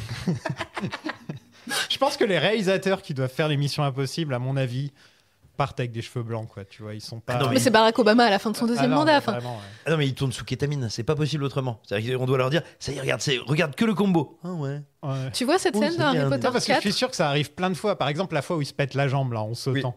C'est vrai. J'imagine que c'est tout le monde a dû faire oh putain, Ah oui, non, mais c'est ça. Et puis, on va perdre Tom Cruise. non, puis si je veux, j'essaie. Ou l'ouverture du 5e, tu vois, quand il s'accroche à l'avion, Ouais. tu vois, où tout le monde se dit. Juste ça. Et puis tu sais. Avec des fausses mains là. Pour... C'est ça, puis, tu sais, moi j'imagine Macquarie, tu vois, qui est dans son combo et qui, toutes les 5 secondes à peu près, se dit bon, le mec qui doit enlever les cailloux de la piste, il est passé. Le mec qui doit enlever les cailloux de la piste, il est passé. Ah, c'est bon, il dit oui. C'est la 5e fois que je Mais demande. tu vois, Je demande quand même. Tu vois, Macquarie, je pense qu'il est dans le même délire que Tom Cruise Oui. et il prend un plaisir pas possible à regarder Tom Cruise faire ses trucs. Par contre, c'est les réalisateurs d'avant qui osaient pas vraiment. Par Je exemple, pense qu'il a quand même les mains moites. Par exemple, JJ a pas osé le laisser sauter du haut d'un immeuble là. Il lui a dit non, on va faire ça sur green screen. Et je pense que c'est étonnant que JJ produit encore parce que Tom, il a dû être vénère de pas pouvoir faire sa cascade, quoi, j'imagine. Je pense que Cruise a des affinités avec Abrams sur le côté purement producteur qui fait qu'effectivement il est encore dans le bateau. Ouais. Je pense que c'est aussi quelqu'un, enfin en tout cas moi c'est l'impression que j'ai de l'extérieur à nouveau, hein, c'est pas une affirmation, je prétends pas sonder les reins et les cœurs, mais que Cruise est plutôt quelqu'un de loyal, C'est vrai. Ouais. qu'il a il a bien des défauts, mais le simple fait d'avoir proposé à Sandy Newton de revenir, alors que visiblement ça ne s'était pas si bien passé que ça, mais le film a été un succès, donc je lui propose de revenir. C'est quelqu'un de relativement loyal. N'oublions pas que son premier début de retour en grâce, notamment à l'international, c'est Mission Impossible 3, donc J.J. Abrams. Je suis donc pas étonné qu'il n'ait pas coupé les ponts, quand bien même il n'a pas souhaité lui confier la mise en scène stricto sensu. Tant mieux. Je pense que c'est un des rares trucs d'ailleurs qui est très, très authentique chez lui. Nombreux sont les acteurs à avoir collaboré avec lui, à vraiment encenser le garçon pour effectivement sa discipline de travail, mais aussi pour sa générosité à justement, oui, de prodiguer des conseils. Henry Cavill, par exemple, a dévoilé qu'effectivement, à chaque Noël, maintenant, il avait le fameux coconut cake, qui est une institution à Hollywood. Voilà, Ouais. N'importe qui est dans les bonnes grâces de Tom Cruise reçoit ce fameux gâteau ultra calorique à Noël. Et oui, je pense que c'est Pourquoi quelqu'un qui prend soin de ses Pourquoi en collaborateurs. particulier ce gâteau-là? Mais je Mais pense parce c'est un que peu c'est son gâteau d'humiliation. préféré. Tu sais, si Tom Cruise t'a fait du mal, t'es comme tous les tueurs en série dans les films qui renvoient ça à chaque Noël. Tu sais, Dakota Fanning, en fait, on se rend pas compte parce qu'on lit des fois les interviews. Tu vois, quand tu dis oh là là, tous les ans il m'envoie une paire de chaussures. Je veux dire, c'est la paire de chaussures avec laquelle elle l'a trouvé en train d'égorger des bébés cochons. Quoi. Et tout le monde dit ah qu'est-ce qu'il est mignon, il fait tous ses cadeaux la même année. C'est à ses victimes qu'il fait des cadeaux. Si tu me parles pas, je continue. L'IMF lui balance des lunettes de soleil avec un lance-roquette. bien C'est sûr. tellement les lunettes des années 2000. Tu sais, C'est tous les les gamins, Oakley, ils avaient là. ça C'est pour. les Oakley, bien sûr. Moi, j'avais ça quand je faisais du vélo dans les champs quand j'étais môme, tu vois. c'est Normalement, vraiment ces lunettes moches. elles sont miroirs normalement. Ouais. Absolument. Et ils les ont enlevées. Ils ont enlevé le côté miroir parce que sinon, vous voyez les caméras, quoi. Non, Obviously. puis moi, ce qui me fascine, c'est que donc les gars se sont dit le plus simple pour lui envoyer son truc de mission.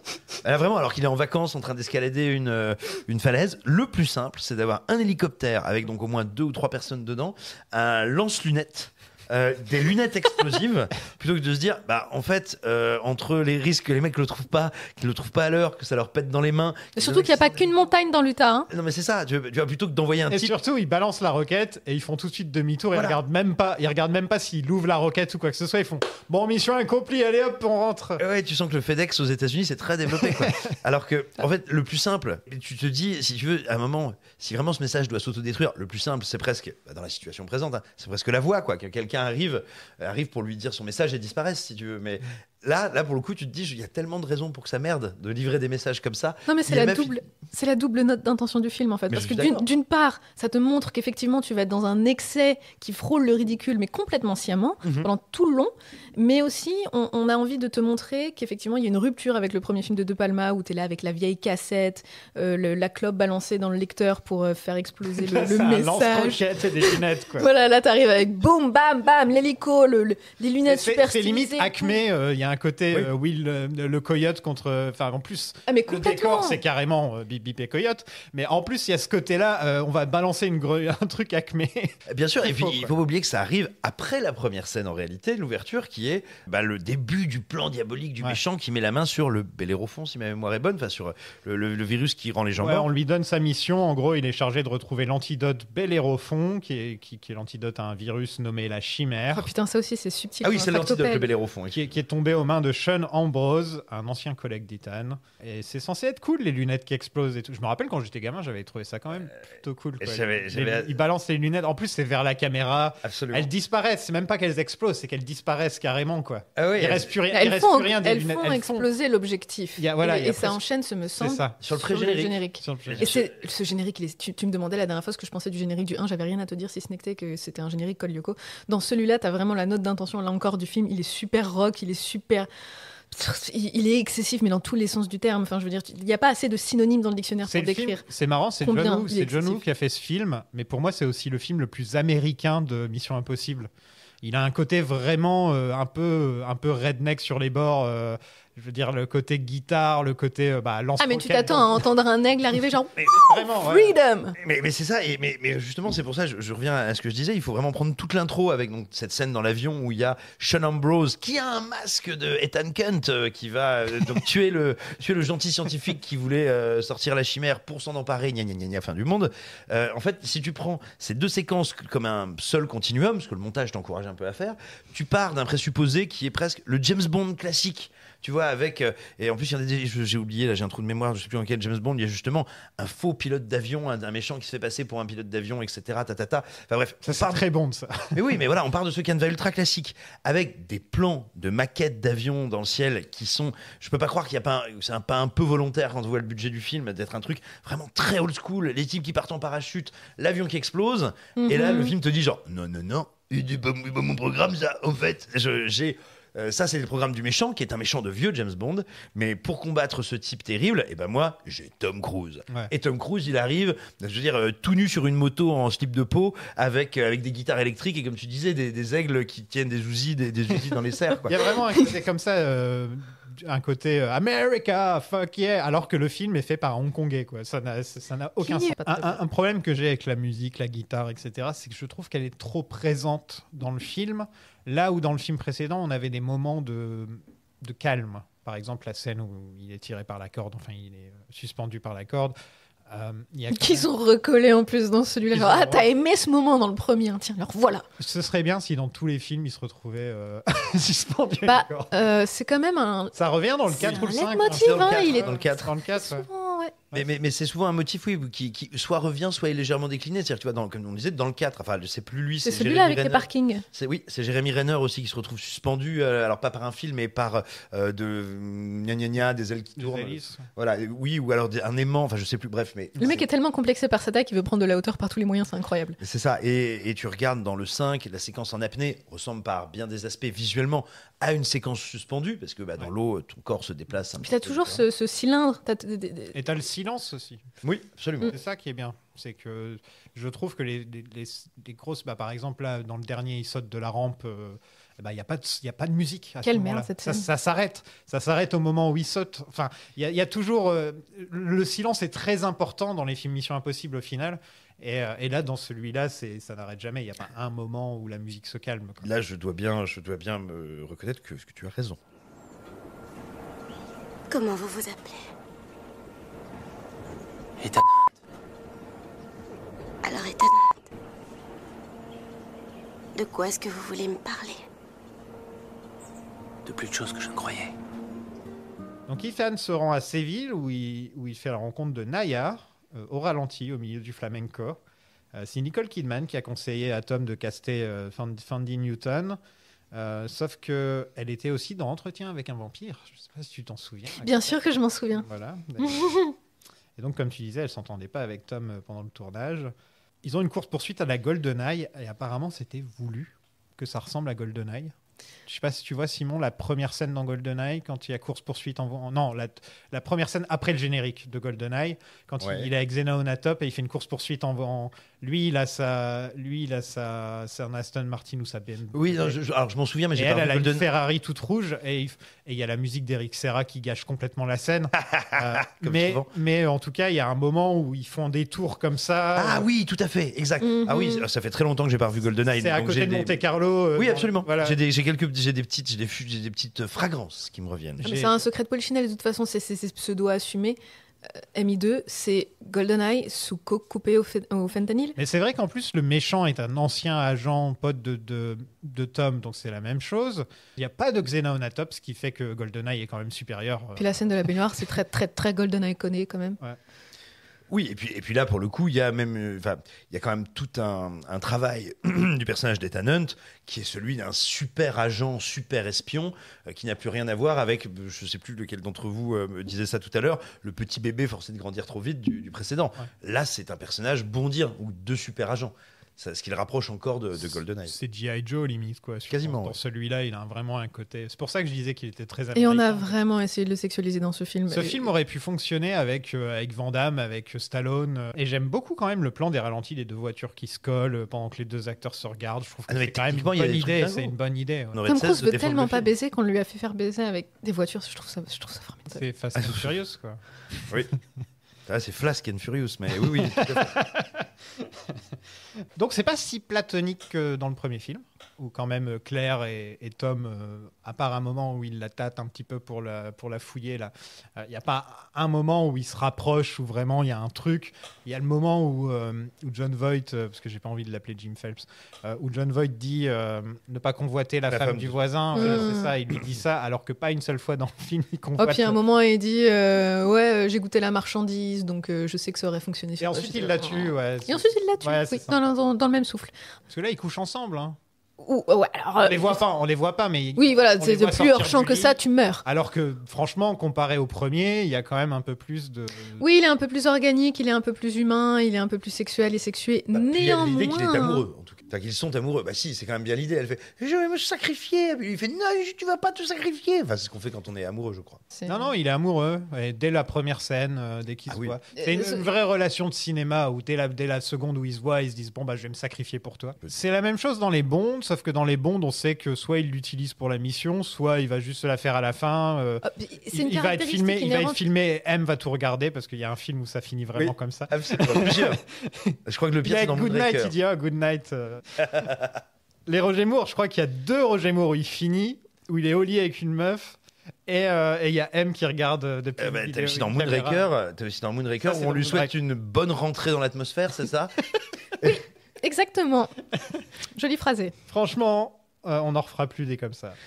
C'est pas plus mal. Je savais que t'allais dire ça, mais... Alors, je vais te dire, c'est très bien qu'on n'en fasse plus, mais c'est vachement bien qu'ils existent. Mais oui, exactement. Je suis content qu'il y ait des films comme ça. Quand j'étais petit, je les adorais. Et voilà, c'est vrai qu'après... T'as des plaisirs comme ça qui sont extrêmement Après, tu grandis régressifs. Et tu fais, qu'est-ce que c'est que ce truc, quoi. Il en a quand même fait 7, Roger Moore. C'est dur quand tu regardes les Roger Moore. Hein. En fait, je trouve que ce Mission Impossible-là correspond à justement vraiment la pente descendante de cet humour. C'est même plus potache, en fait. C'est un humour vraiment grivois, mais sale. Grivois est un peu misogyne, en fait. Oui, mais voilà, complètement. Enfin, moi, un peu bof, c'est pour moi le grivois, c'est misogyne. Ouais, c'est comme ce que je sais plus si on avait commencé à enregistrer, mais quand le personnage d'Anthony Hopkins te dit dès le début, comme ça, alors que c'est censé être le gentil, mais de quel entraînement a-t-elle besoin? C'est une femme, elle s'est canne avec un homme. Il vient pour faire 2 scènes. Dans quel entraînement elle a besoin? Elle sait mentir et coucher avec les hommes. Mentir, tu vois, parce que te dire qu'effectivement, un ou une adulte n'a pas besoin d'entraînement pour avoir des relations sexuelles, c'est pas forcément négatif. Quand tu rajoutes mentir, ça te prend déjà tout de suite un autre tour. Donc Anthony Hopkins est dans ce film, j'avais complètement oublié. Lui aussi. Mais lui aussi. Ouais. Et d'ailleurs, quand tu le retrouves à la fin du film, t'as oublié que tu l'avais vu au début. Oui, c'est vrai. À l'origine, c'était Ian McKellen qui a refusé le rôle. On se demande bien pourquoi. Ouais, il a peut-être fait un autre truc, je pense, en 80, à cette époque-là. Je crois qu'en 2000, il était peut-être un peu occupé. Il avait quand même 2 des plus grandes sagas de l'histoire à gérer. Donc, c'est vrai qu'Ian McKellen, début 2000, le mec, il était partout quand même. Bah, c'était X-Men et le Seigneur des Anneaux. Ouais, Hein. c'est pas rien, quoi. Le grand méchant, le grand gentil. Donc, il y a ce moment quand même où l'IMF fait porter un masque de Tom Cruise à un de leurs agents pour le remplacer quand il est en vacances, quoi. Non mais oui. Tout est complexifié sans aucune raison. C'est genre, bon, bah, on avait un agent qui était déguisé comme toi pendant toutes tes vacances, comme ça au moins on savait. Sérieux? C'est ce que Maximilien disait dans l'épisode précédent. On a trouvé un mec qui fait ta pas taille. le scénario, mais parce que forcément. Non, c'est pas que t'as pas compris le scénario, c'est pas que t'es stupide, c'est juste que le scénario il est tellement poussé à l'extrême Dense. pour strictement rien. Hein, Mais que je reviens tu ne encore, peux qu'être c'est un truc confus. très adolescent. Oui. Très genre, mais ouais, vas-y, puis là j'ai une idée. Mais pourquoi elle vient d'où? Qu'est-ce qu'il y a? Qu'est-ce qui justifie? l'ai. Quels sont les enjeux? C'est une idée. Ok, d'accord. Oui, non mais voilà, mais tu vois, c'est vraiment ça. Et il sort il sort du feu sur ta moto. Et Ça, oui, ça c'est très. Et voilà, moi, encore une fois, c'est quelque chose pour lequel j'ai beaucoup de tendresse, surtout quand c'est exécuté, j'ai envie de dire, avec autant de jusqu'au boutisme. Parce que vraiment, le film recule jamais devant ces concepts, il les prend jamais avec des pincettes, quoi. Ouais. Il te dit toujours, bah ouais, c'est trop classe. Tu fais, alors peut-être pas. Du coup, ça le devient un peu. Non, mais effectivement, le film est assez attendrissant dans ses partis pris. Bon, voilà, par contre, comme je le disais précédemment, il a très, très mal vieilli. Il reste attachant, hein, mais c'est un peu ce petit frère lépreux. Putain, oui, on a tous un petit frère. Non, mais voilà, tu... Alors pas tous en même temps, hein, mais... Quoi? Je sais pas comment t'as été élevé, mais ça a l'air sympa. Bien, super bien en plus. À c'est ça, le moto. pire. Je croyais que c'était pour ses talents de voleuse que je devais la recruter. Ou je vous ai induit en erreur, ou vous m'avez mal compris. Quoi qu'il en soit, nous lui demandons de renouer avec un ancien amant, pas de faire quelque chose qu'elle n'a pas déjà fait. De son plein gré, j'entends. Non, elle n'est pas formée pour ce genre de choses. Pour coucher avec un homme et lui mentir, c'est une femme, elle a tout l'entraînement nécessaire. Donc Naya se fait insérer une micropuce qui est connectée à un satellite que seul l'ordinateur de Tom Cruise peut utiliser. Et en gros, c'est Google Earth avant l'heure. Ça m'a vraiment fait... Je me suis dit, tiens, c'est marrant ça, c'est Google Earth. Mais même ça tient pas debout. Parce que, ok, d'accord. J'aime bien dans les films... Excuse-moi, juste... Vas-y. J'adore dans les films quand ils sont en train de taper sur l'ordinateur et Ouais. tu vois le satellite en train de bouger. Oui. GoldenEye, par exemple. Ouais, non, mais ça, c'est génial. Le satellite est en train de bouger, il y a les panneaux solaires qui bougent et tu te dis, ah ouais, ça c'est de la technologie. Tu vois, Et ça, puis tu sens vraiment, c'est l'époque où, et je m'inclus évidemment dedans, hein, où personne ne sait trop à quoi ça ressemble un panneau solaire. Enfin, beaucoup Non. de gens ne savent pas. Non, Et c'est donc, vrai. du coup, on fait bouger les panneaux solaires, on se dit, ah ouais, là, Ouais, là ça, c'est en train de cool. chercher Ouais, des infos, c'est là. cool, quoi. Et il court pas dans ce film. Affreux. Il court un tout petit peu un moment. Non, il n'y a pas la scène où Il tu n'y a vois- pas la scène où il court avec les Il y bras. a- Il fait pas la T-1000 comme on pourrait dire. C'est vrai que le T-1000 et Tom Cruise, ils courent un peu pareil. Alors moi, je prétends qu'il fait le Jean-Louis Trintignant. Ah. Oui, il y a un film, mon Dieu, oh là là là, qui n'a pas inspiré l'inspecteur Harry, parce que les deux films sont quasiment contemporains, c'est-à-dire. Un homme et une femme où il court sur la plage. Non, je suis pris d'un trou de mémoire, mais les gens qui nous écoutent retrouveront. C'est un film où Jean-Louis Trintignant joue un flic à Nice, si ma mémoire est bonne, qui est un flic aux méthodes expéditives, qui va poursuivre un tueur en série qui tue les gens avec un fusil à lunettes. C'est un film assez incroyable qui a été réédité tout récemment par Studio Canal et Jean-Baptiste Toré dans la collection Make My Day. Sans mobile apparent. Oui, absolument. Et c'est un film qui est remarquable en tout point, qui a été et donc au centre duquel il y a une scène de course dont il est difficile de croire qu'elle n'ait pas inspiré Tom Cruise, parce que c'est l'exact gestuelle de Tom Cruise et Ah qu'il ouais. va adopter après. Mais vraiment, c'est sidérant quand on la voit. Est-ce que quelqu'un a déjà chronométré Tom Cruise pour savoir à quelle vitesse il va? Ah oui, ça a été Ouais. fait. Je sais pas les chiffres en tête, mais ça a été fait. Il doit courir vite. Il court très vite. Il y a des séquences où la caméra arrive même pas à le garder en focus. C'est vrai. Un des plus beaux plans de l'histoire de Mission Impossible, c'est quand on le suit en plan séquence, en train de courir de profil, là, comme ça. C'est le moment où ils ont vraiment... Mhm. Ils se sont dit, bon, on a Tom Cruise qui court, faut qu'on fasse un truc avec quand même. On va pas juste le faire courir, faut aussi que ce soit beau. Et, Non mais Tom Cruise qui court, c'est beau. Moi je suis C'est désolée, vrai. c'est toute ma sexualité, des c'est la course de choses, Tom des Cruise. choses simples. Il y a un moment où il a une voix off, Tom. Je sais pas pourquoi. Ah oui. Ouais, il y a un petit moment. Je l'ai vu, alors j'ai revu le film ce matin et je sais pas de quoi tu Si, parles. si, il y a un moment, il a une voix off. Alors, je l'ai revu Ah la semaine bon dernière Ouais. et je t'avoue que j'ai complètement. Ouais, mais juste une scène. Ok. Mince, alors. C'est juste avant qu'il monte son équipe pour aller en Australie. Son équipe qu'on ne voit pas au demeurant. Hein. On en voit 2. Oui, mais ils sont tellement invisibilisés, ils sont tellement vidés de toute substance, si tu veux. Enfin, c'est le Tom Cruise movie. Moi, je Donc, c'est impossible de- vais te dire pourquoi. C'est parce qu'en gros, Tom Cruise adore Ving Rhames. C'est un mec qu'il doit vraiment apprécier. Je pense, oui. Et que, comme tu dis, Tom Cruise est fidèle en amitié, visiblement. Et donc, je pense qu'il a dit non, mais il faut que Ving Rhames soit mis dans le film, quoi, parce que C'est sinon, ça. ce serait du gâchis. Et Ving Rhames, il a dit moi je veux bien, mais je veux pas me lever. Donc il faut quelqu'un pour faire tous les trucs que Ving Rhames peut pas faire quand il est assis. Mais il est assis sur tous les films, Ving Rhames. Bah oui, c'est sa carrière. Ving C'est le Rhames, mec dans le fauteuil, quoi. c'est le mec qui est assis, qui est Ouais. badass, mais en restant assis. Ambrose, parlons d'Ambrose. Ambrose, ça c'est fort de fruits. Pardon. Tu l'as pas faite. Je l'avais même pas noté, ça vient de me venir, je tiens à le dire. Qu'est-ce que vous pensez de ce vilain? Un petit fun fact, l'acteur devait jouer Wolverine, et il s'est blessé avant le tournage, donc c'est un peu comme le mec dans Retour vers le futur. Ah Eric oui. Stoltz, ouais, voilà. Qui devait jouer Marty McFly, mais qui au final il était mauvais, donc ils l'ont viré. Mais là, ouais, t'imagines quand même. Ah bah là, on n'aurait pas Deadpool contre Wolverine, hein, a priori. Ah oui, la saga oui, n'aurait oui. pas tout à fait pris le même. Tu penses que vraiment que Tu m'envoies bien aise, le effectivement. succès de Wolverine, c'est essentiellement Hugh Jackman? C'est complètement Hugh Jackman. Je sais pas s'il l'est essentiellement, mais en tout cas, il en est pour une part Ouais. non négligeable. En tout cas, sinon dans son succès, dans sa perpétuation, dans sa durée de vie. C'est-à-dire que si tu veux, il faut à un moment pouvoir faire reposer des films presque. Ça fait exclusivement 24 sur lui. ans. Ça fait 24 ans qu'il fait Wolverine. Non, puis c'est typiquement le mec, c'est exactement comme Robert Downey Jr. et Tony Stark, c'est l'un des castings quasi parfaits à peu de choses près. Ok, il est À part trop la grand. taille. Il est trop Voilà. grand. Oui, il est trop grand, mais Le- il le l'incarne casting parfaitement poilu, néanmoins. pas assez Le poilu. casting de rêve pour Wolverine, purement physiquement parlant, c'est Daniel Radcliffe. Ouais, enfin, Daniel Radcliffe qui prend prenne- quelques. ouais, il faut qu'il qu'il prenne prenne un un peu de viande. hein. Il est Bref, ça très c'est un. musclé, hein. Ah ouais. Ça c'est Ah pour oui, oui. notre podcast de Marvel Initiative. Là, on est dans la saga. I'm sorry. Ah oui, mais bon, tu me branches sur. Je te lance sur Wolverine. Parce que là, pour le coup, moi j'ai grandi avec Mission Impossible, mais fatalement, comme les deux sagas étaient Ouais. contemporaines, j'ai surtout beaucoup grandi avec X-Men, Ouais. parce que mon papa était très, très, très branché là-dedans, et dans Tom Cruise. Je parle beaucoup de mon père dans ce podcast. Oui. Je vais commencer à te Daddy payer. issues. Mais toujours est-il que, ouais, du coup, pour moi, dans mon esprit, je sais pas pourquoi, mais X-Men et Mission Impossible sont intimement liés. Et je trouve ça marrant qu'il y ait cette connexion entre les deux sagas. Ça me fait rire à chaque fois que je Heureusement, redécouvre le fait. tous les réalisateurs de Mission Impossible ne sont pas aussi problématiques que Bryan Singer. Donc, Dieu merci. c'est déjà ça. Merde. Oui, ça en est. Je trouve pas ça drôle. Je viens d'acheter ces chaussures Gucci à $800. Et en plus, tu me fais prendre un hélico avec ce type. L'équipe se rend à l'hippodrome pour observer Ambrose et même les chevaux galopent au ralenti, bien sûr. Tu vois. Non, moi, ce que j'aime chez Tom Cruise, enfin dans les films de Tom Cruise et intrinsèquement dans Mission Impossible, c'est la rapidité, mais la fluidité de la chose. Je sais pas si je m'exprime correctement. Tout dépend. Tu parles des films. Je ne dirai Je rien. parle. Je ne dirai rien. Ha ha ha. Oui, dans Mission Impossible 2, je vais pas être dans la finesse. Ah non. C'est vrai. Il y a un truc que je vais pas retirer à vous, c'est qu'effectivement, même si c'est monté à la machette, ça reste quand même relativement fluide. Je blâme le ralenti, j'imagine que c'est à cause de ça. Mais bon, plus globalement parlant, Tom Cruise insuffle un certain panache à Mission Impossible qui le lui rend bien, et je trouve ça assez chouette à regarder. Peu importe les opus, peu importe les réalisateurs, peu importe le scénario qui tient systématiquement sur un papier de cigarette.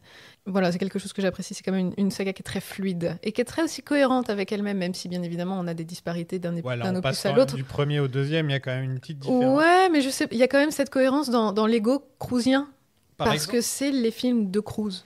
Et puis dans cette idée que Cruise, quand même, un de ses principaux leitmotifs, c'est de refuser de laisser sacrifier ou de sacrifier lui-même ses partenaires et ses proches. C'est quand même un truc qui revient absolument systématiquement, qui était encore au cœur des motivations du protagoniste dans le dernier, sinon les deux derniers films. Et là aussi, c'est ça, hein, parce qu'à un moment, je veux dire, si le type était un peu cynique ou juste, s'il était là simplement pour remplir sa mission, le film s'arrêterait au bout d'1 heure et demie. Il Ouais. dirait: ah, tu t'es injecté à la chimère. Je vais te ramener au centre de mission. Merci, désolé. Pourquoi est-ce qu'il parle comme ça, Tom Cruise? Parce que c'est Tom Cruise. C'est Tom Cruise.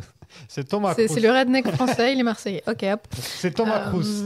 Il escalade de la canebière avec des lunettes de ski. Un truc qui m'a quand même vachement déçu, c'est qu'on passe du premier où les scènes d'espionnage sont quand même vachement complexes. Ils ont essayé de complexifier le truc au maximum. Et là, le but, c'est il faut pickpocketer le méchant. Le truc qu'il faut faire, c'est lui piquer un truc dans sa poche. En fait, ils ont baissé le niveau de complexité au point que c'est limite con-con, quoi. Alors, le niveau de complexité, oui, tu as raison. Après, hein. le premier n'était pas non plus, je veux dire... Et puis je te dirais, en fait, mais il y a ces deux approches qui sont fondamentalement différentes, et donc je peux en apprécier une plus que l'autre, mais je les vis pas tant comme des comparaisons, pour une raison toute bête, c'est qu'elles sont tellement différentes en nature. Le premier, c'est un film qui est très théorique, vraiment, hein, sur le cinéma, voire l'histoire du cinéma et de certains genres au cinéma. y compris l'histoire de son metteur en scène. C'est vraiment un film théorique, comme souvent, comme presque toujours avec De Palma, ce qui n'est pas inintéressant, mais ce que je trouve pas foncièrement divertissant. Et là, ici, on a un film qui propose l'équation rigoureusement inverse. C'est un film qui vise une espèce de surdivertissement, de saturation en permanence de tes attentes, de tout ce qui pourrait te stimuler et t'exciter, au détriment de toute forme de théorie, de complexité ou d'interprétation. À la limite, le seul truc, à mon sens, que tu peux retirer un peu du film, c'est qu'il y a chez John Woo, alors, et puis ça date pas de ce long métrage-là, mais c'est vraiment criant ici, parce que c'est presque totalement dénudé comme intention, c'est quelqu'un qui travaille beaucoup la figure du duel au cinéma, tout le temps. C'est une figure de style, un espèce d'exhausteur à mise en scène qui l'intéresse. Et effectivement, dans ce Mission Impossible, toutes les séquences d'action, à un moment, deviennent des duels. C'est-à-dire, même quand les deux se draguent en bagnole, ça finit par rester deux voitures qui s'affrontent, toujours. Et donc ça donne des scènes qui sont finalement assez simple, parce qu'un duel, c'est pas à la limite, tu peux en essayer d'en intercaler plusieurs dans ton montage, mais c'est même pas le cas ici, donc ça reste finalement très simple, mais ça lui offre aussi une grande variété de situations et une capacité, moi, à me divertir qui est très élevée. Donc, on peut discuter de ce qui est le plus noble, le plus fin, volontiers, mais je suis pas sûr que ce soit... Moi, ça me touche pas beaucoup, en fait. C'est pas un reproche qui moi, m'atteint, parce que je prends souvent mon pied, en fait, devant le film. Ouais. Tu trouves pas justement que si tu mélanges le premier et le deuxième, t'as un peu les films de McQuarrie Je dirais plutôt que t'as le troisième. T'as le troisième, tu penses ? Je trouve que le troisième, il a un peu plus série télé, moi, sur les bords. Alors, disons qu'il a... Tu me fends le cœur. Non, mais c'est vrai.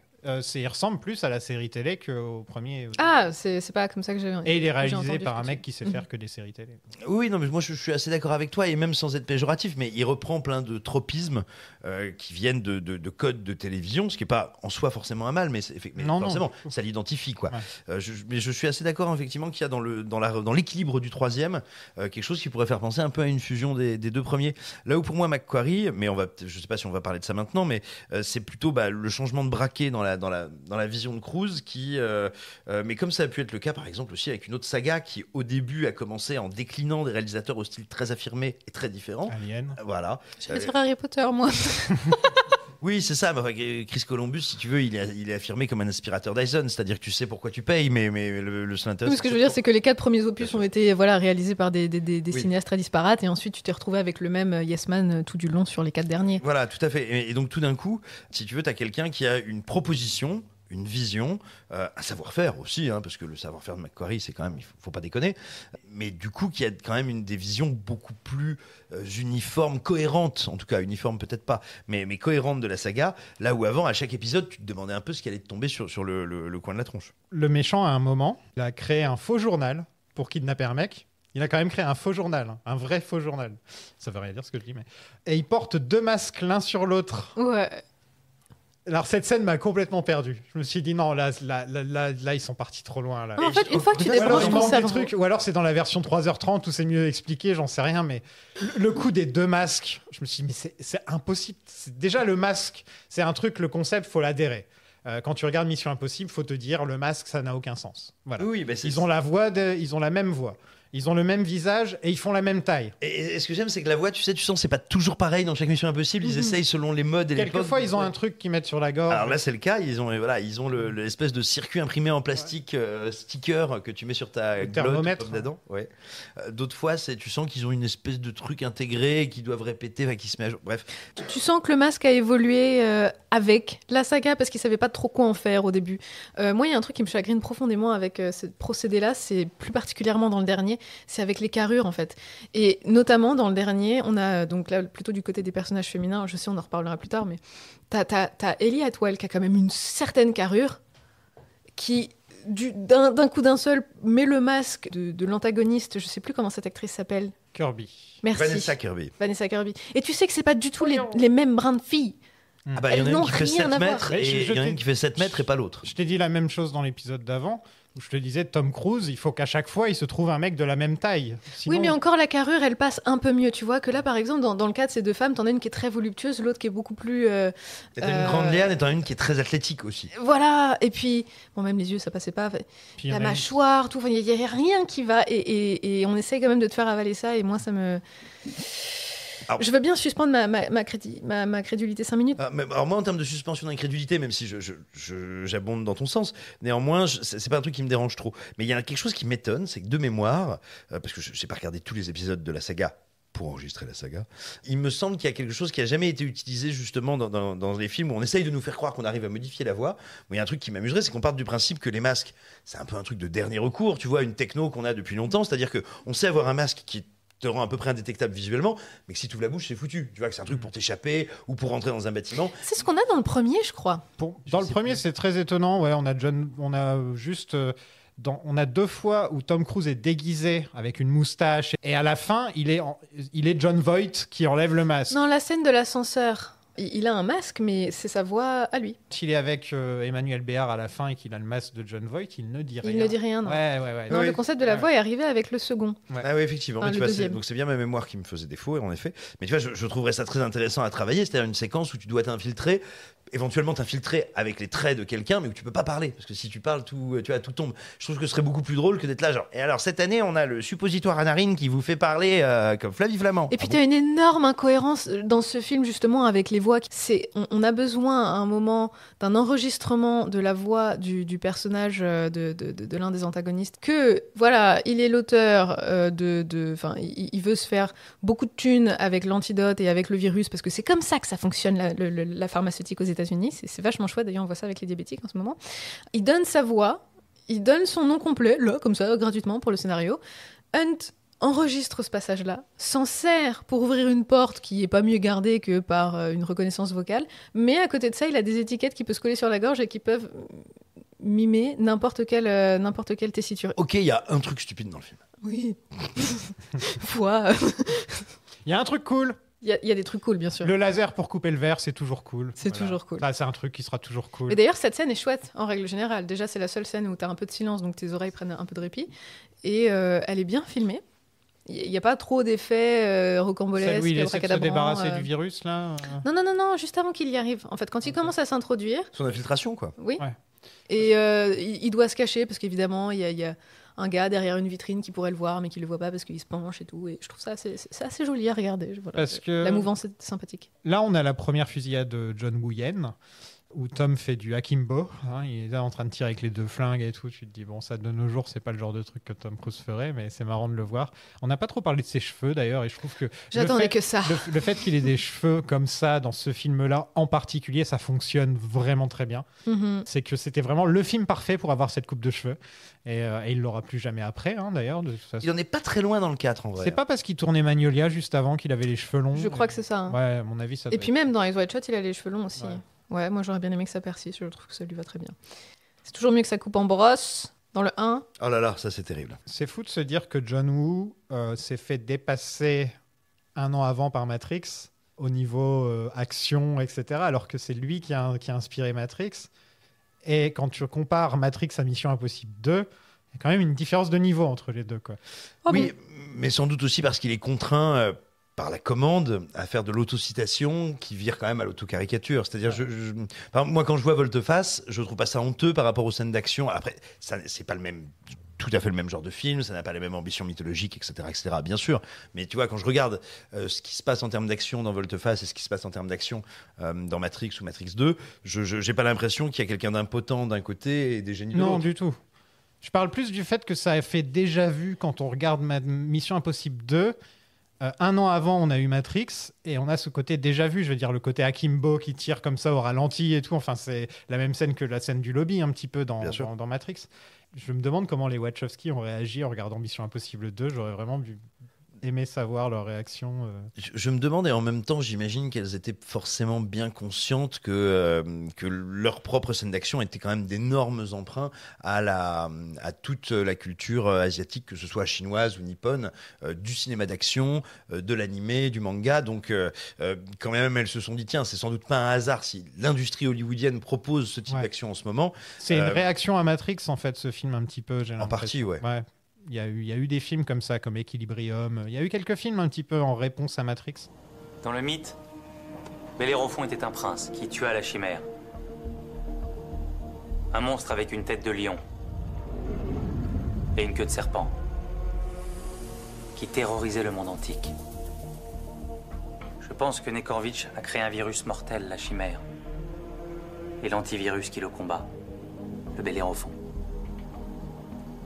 C'est si simple que ça? Pourquoi pas?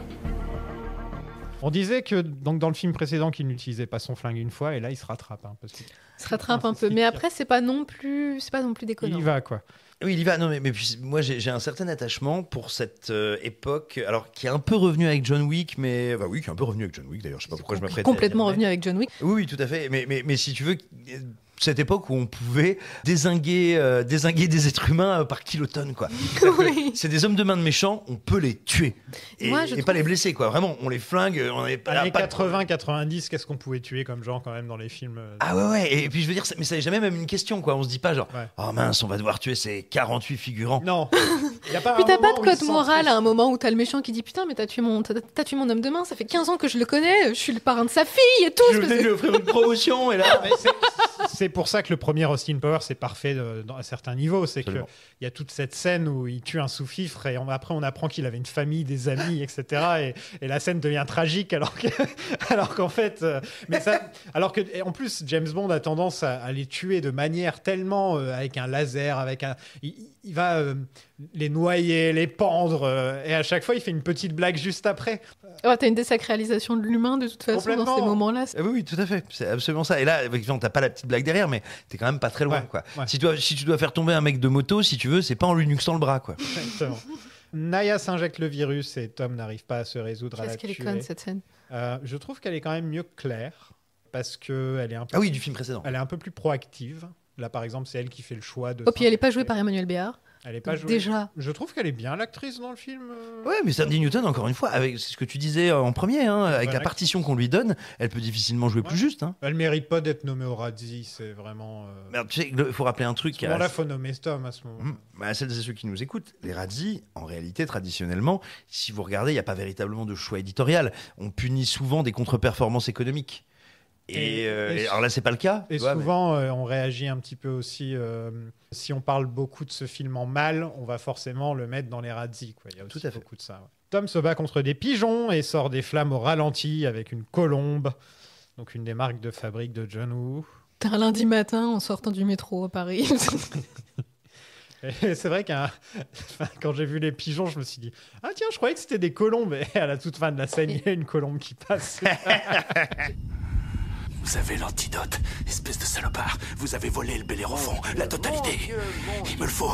Et tout de suite, saleté de Ruskov détraqué. Tom se fait passer pour le bras droit du méchant. Comment Tom avait un max de prévu de ce mec?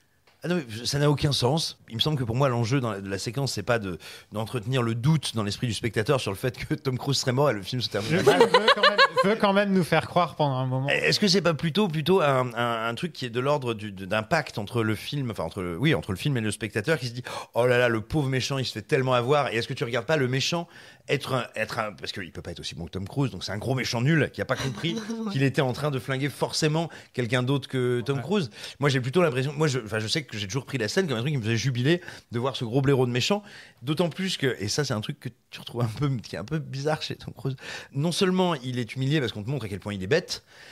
Et c'est le seul moment du film où il a des émotions un peu humaines, parce que sinon c'est un type qui est manipulateur. Vous qui est l'aimez horrible. bien d'ailleurs, le méchant, on n'en a pas trop parlé, mais l'acteur est pas très charismatique. Sean Ambrose, il a toujours été un peu nul, hein, et c'est pas un très bon comédien. Il a fini dans des, il est encore. Ce qui me perturbe, c'est qu'il change d'accent toutes les 2 minutes. Oui, c'est très étrange. Il a un accent australien pendant une bonne partie du film, et ensuite il l'a plus. Ouais, je sais pas quelle a été la direction artistique. On s'est dit ah merde, on est censé être en Australie, peut-être que t'es censé prendre l'accent local. Parce que là, le plus gros accent australien du film, c'est le membre de l'équipe, celui qui pilote l'hélicoptère. Ça veut dire que donc ils ont eu un gros accent français qui pilote un hélicoptère dans le premier, et là ils ont un gros accent australien qui pilote un hélicoptère dans le deuxième. Mais ouais, faut pas nitpick surtout sur ce genre de film parce qu'ils sont cons. C'est censé être con, tu vois. Mais là encore, si on veut nitpicker, il y a un truc un peu stupide qui se passe dans cette séquence, c'est que pour te montrer que c'est vraiment un grand méchant et qu'il n'a pas d'état d'âme et qu'il faut avoir peur de lui, il n'hésite pas à couper un bout du petit doigt de son collègue. Mais ensuite, c'est le premier à venir chialer de tous ses morts quand il se rend compte que son malheureux sous-fifre vient de rendre l'âme. Et j'étais genre, mais pourquoi tu cries? T'étais en train de lui couper le doigt il y a 30 secondes. Enfin, Et puis moi, il y a ce truc que j'aime bien, c'est qu'au milieu de cette scène, personne n'a remarqué donc le faux sous-fifre, qui est en fait Tom Cruise, qui Prenez les trucs de virus, le truc que tout le monde doit surveiller. Tu vois, c'est le truc que le gentil veut piquer. C'est la clé de voûte du plan du méchant.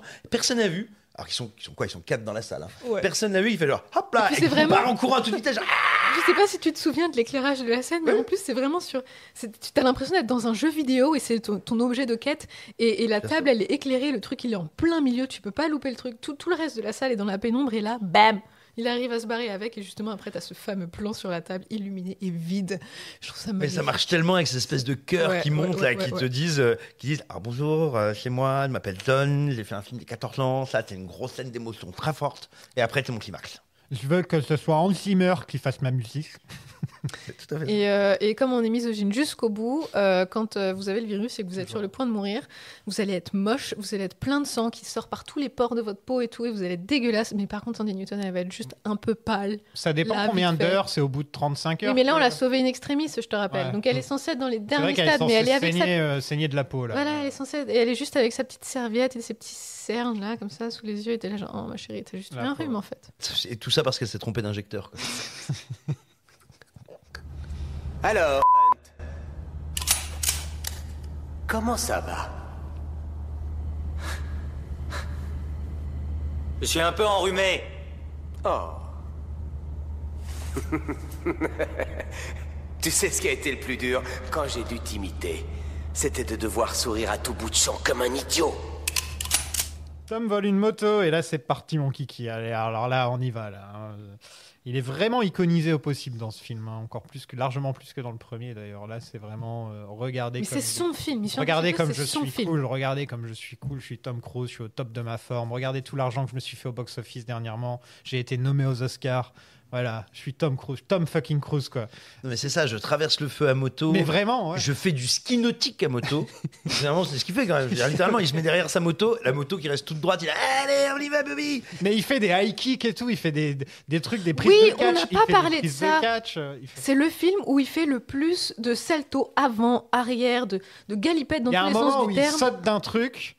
Avec un parachute et il fait un petit salto dans l'air alors que ça n'a aucune raison. Mais vous savez, je pense alors bien sûr qu'évidemment il y a l'influence et le rapport à l'action de John Woo, c'est très clair. Je me demande, j'ai pas la réponse, je me demande dans quelle mesure, parce que vous voyez de mémoire, genre ça 2000, j'ai 14 ans, c'est vraiment l'époque où explose partout en Occident, et pas qu'en Occident, mais en tout cas en Occident, moi je sais pas, je l'ai constaté, la culture des jeux vidéo de combat. C'est le moment où ça devient un truc grand public pour la première fois. C'est les Tekken 2, les Tekken 3 qui arrivent.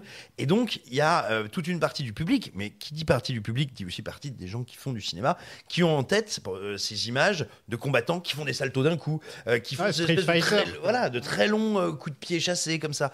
Et je ne serais pas étonné que dans les coordinateurs de combat, concepteurs de scènes d'action, y compris chez John Woo éventuellement, tu vois, et pourquoi pas chez Tom Cruise qui est toujours très à l'affût de tout ce qui se passe en termes, encore une fois, de divertissement, de spectacle et de goût du public. Et puis il a toujours ces petites manies physiques, par exemple, dans cet opus-là, c'est l'escalade, il était dans sa période d'escalade, il a voulu mettre des scènes d'escalade, on lui a donné des scènes d'escalade. Oui, voilà, et donc je me demande, si tu vois, si dans cette espèce de truc super roboratif plutôt que de mettre un coup de poing ou une manchette à quelqu'un, il faut qu'il fasse un salto avant, puis un high kick qui tourne en l'air et qui se refasse le brushing en même temps. Ça, c'est Hong Kong, ça. Voilà, le fameux salto. Pour moi, c'est Hong Kong et Tekken retourne. 2, tu vois. C'est vraiment les deux.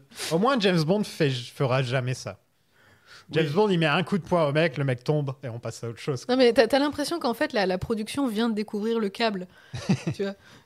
Tu dis waouh, je peux effacer des trucs en post-prod, c'est trop génial, on va pouvoir faire des sauts avant, des sauts arrière, des sauts latéraux et ça doit probablement être le moment de sa vie où Tom Cruise a le plus sauté. On sent quand même que John Woo et Tom s'éclatent dans ces scènes de moto. Ouais. C'est vraiment une des... On l'a pas dit, mais Tom Cruise adore les motos. Ah bah, voilà, oui. Dans un film sur 2, il fait de la moto. Dans Top Gun, il faisait déjà de la moto. Dans le premier, si je me trompe pas, il fait de la moto sur la plage ou un truc comme ça. Absolument, il va en refaire. Il va aussi avoir de très belles scènes à moto dans le 5e, dans Ghost. Ouais, à Paris. Pardon, non, dans le 5e, c'est au Maroc, si ma mémoire est bonne. Ah oui, au Maroc, et ils en refont à Paris dans le celui d'après. Ouais. Les scènes à Paris sont impressionnantes d'ailleurs. La scène, par contre, en moto qui est la plus dégueulasse, c'est celle dont on a fait tout un foin. C'est dans Mission Impossible 7, le tout dernier qui est sorti en salle. En gros, le fait qu'ils aient effacé la pente verte, ils l'ont remplacé par des espèces de cailloux, tu vois les roues qui sont super stables alors que t'es censé être en train de trembler dans tous les sens. La scène vas-y, toi, prends une moto et va sauter. Mais pourquoi j'irais faire un truc pareil? Je m'appelle pas Tom Cruise. Je dis juste que là. Alors, je défends Tom Cruise, je sais pas pourquoi, d'un seul coup, je suis... C'est mon amour qui est communicatif.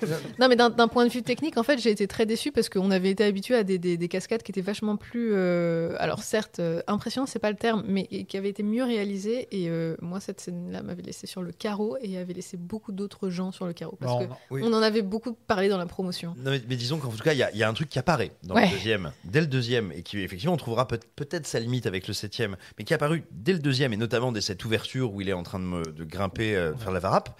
C'est tout simplement cette idée de... Un des contrats que Tom Cruise passe avec le spectateur, c'est qu'il est lui-même en train de faire des trucs de dingue, et tu viens voir quelqu'un faire des choses pour de vrai.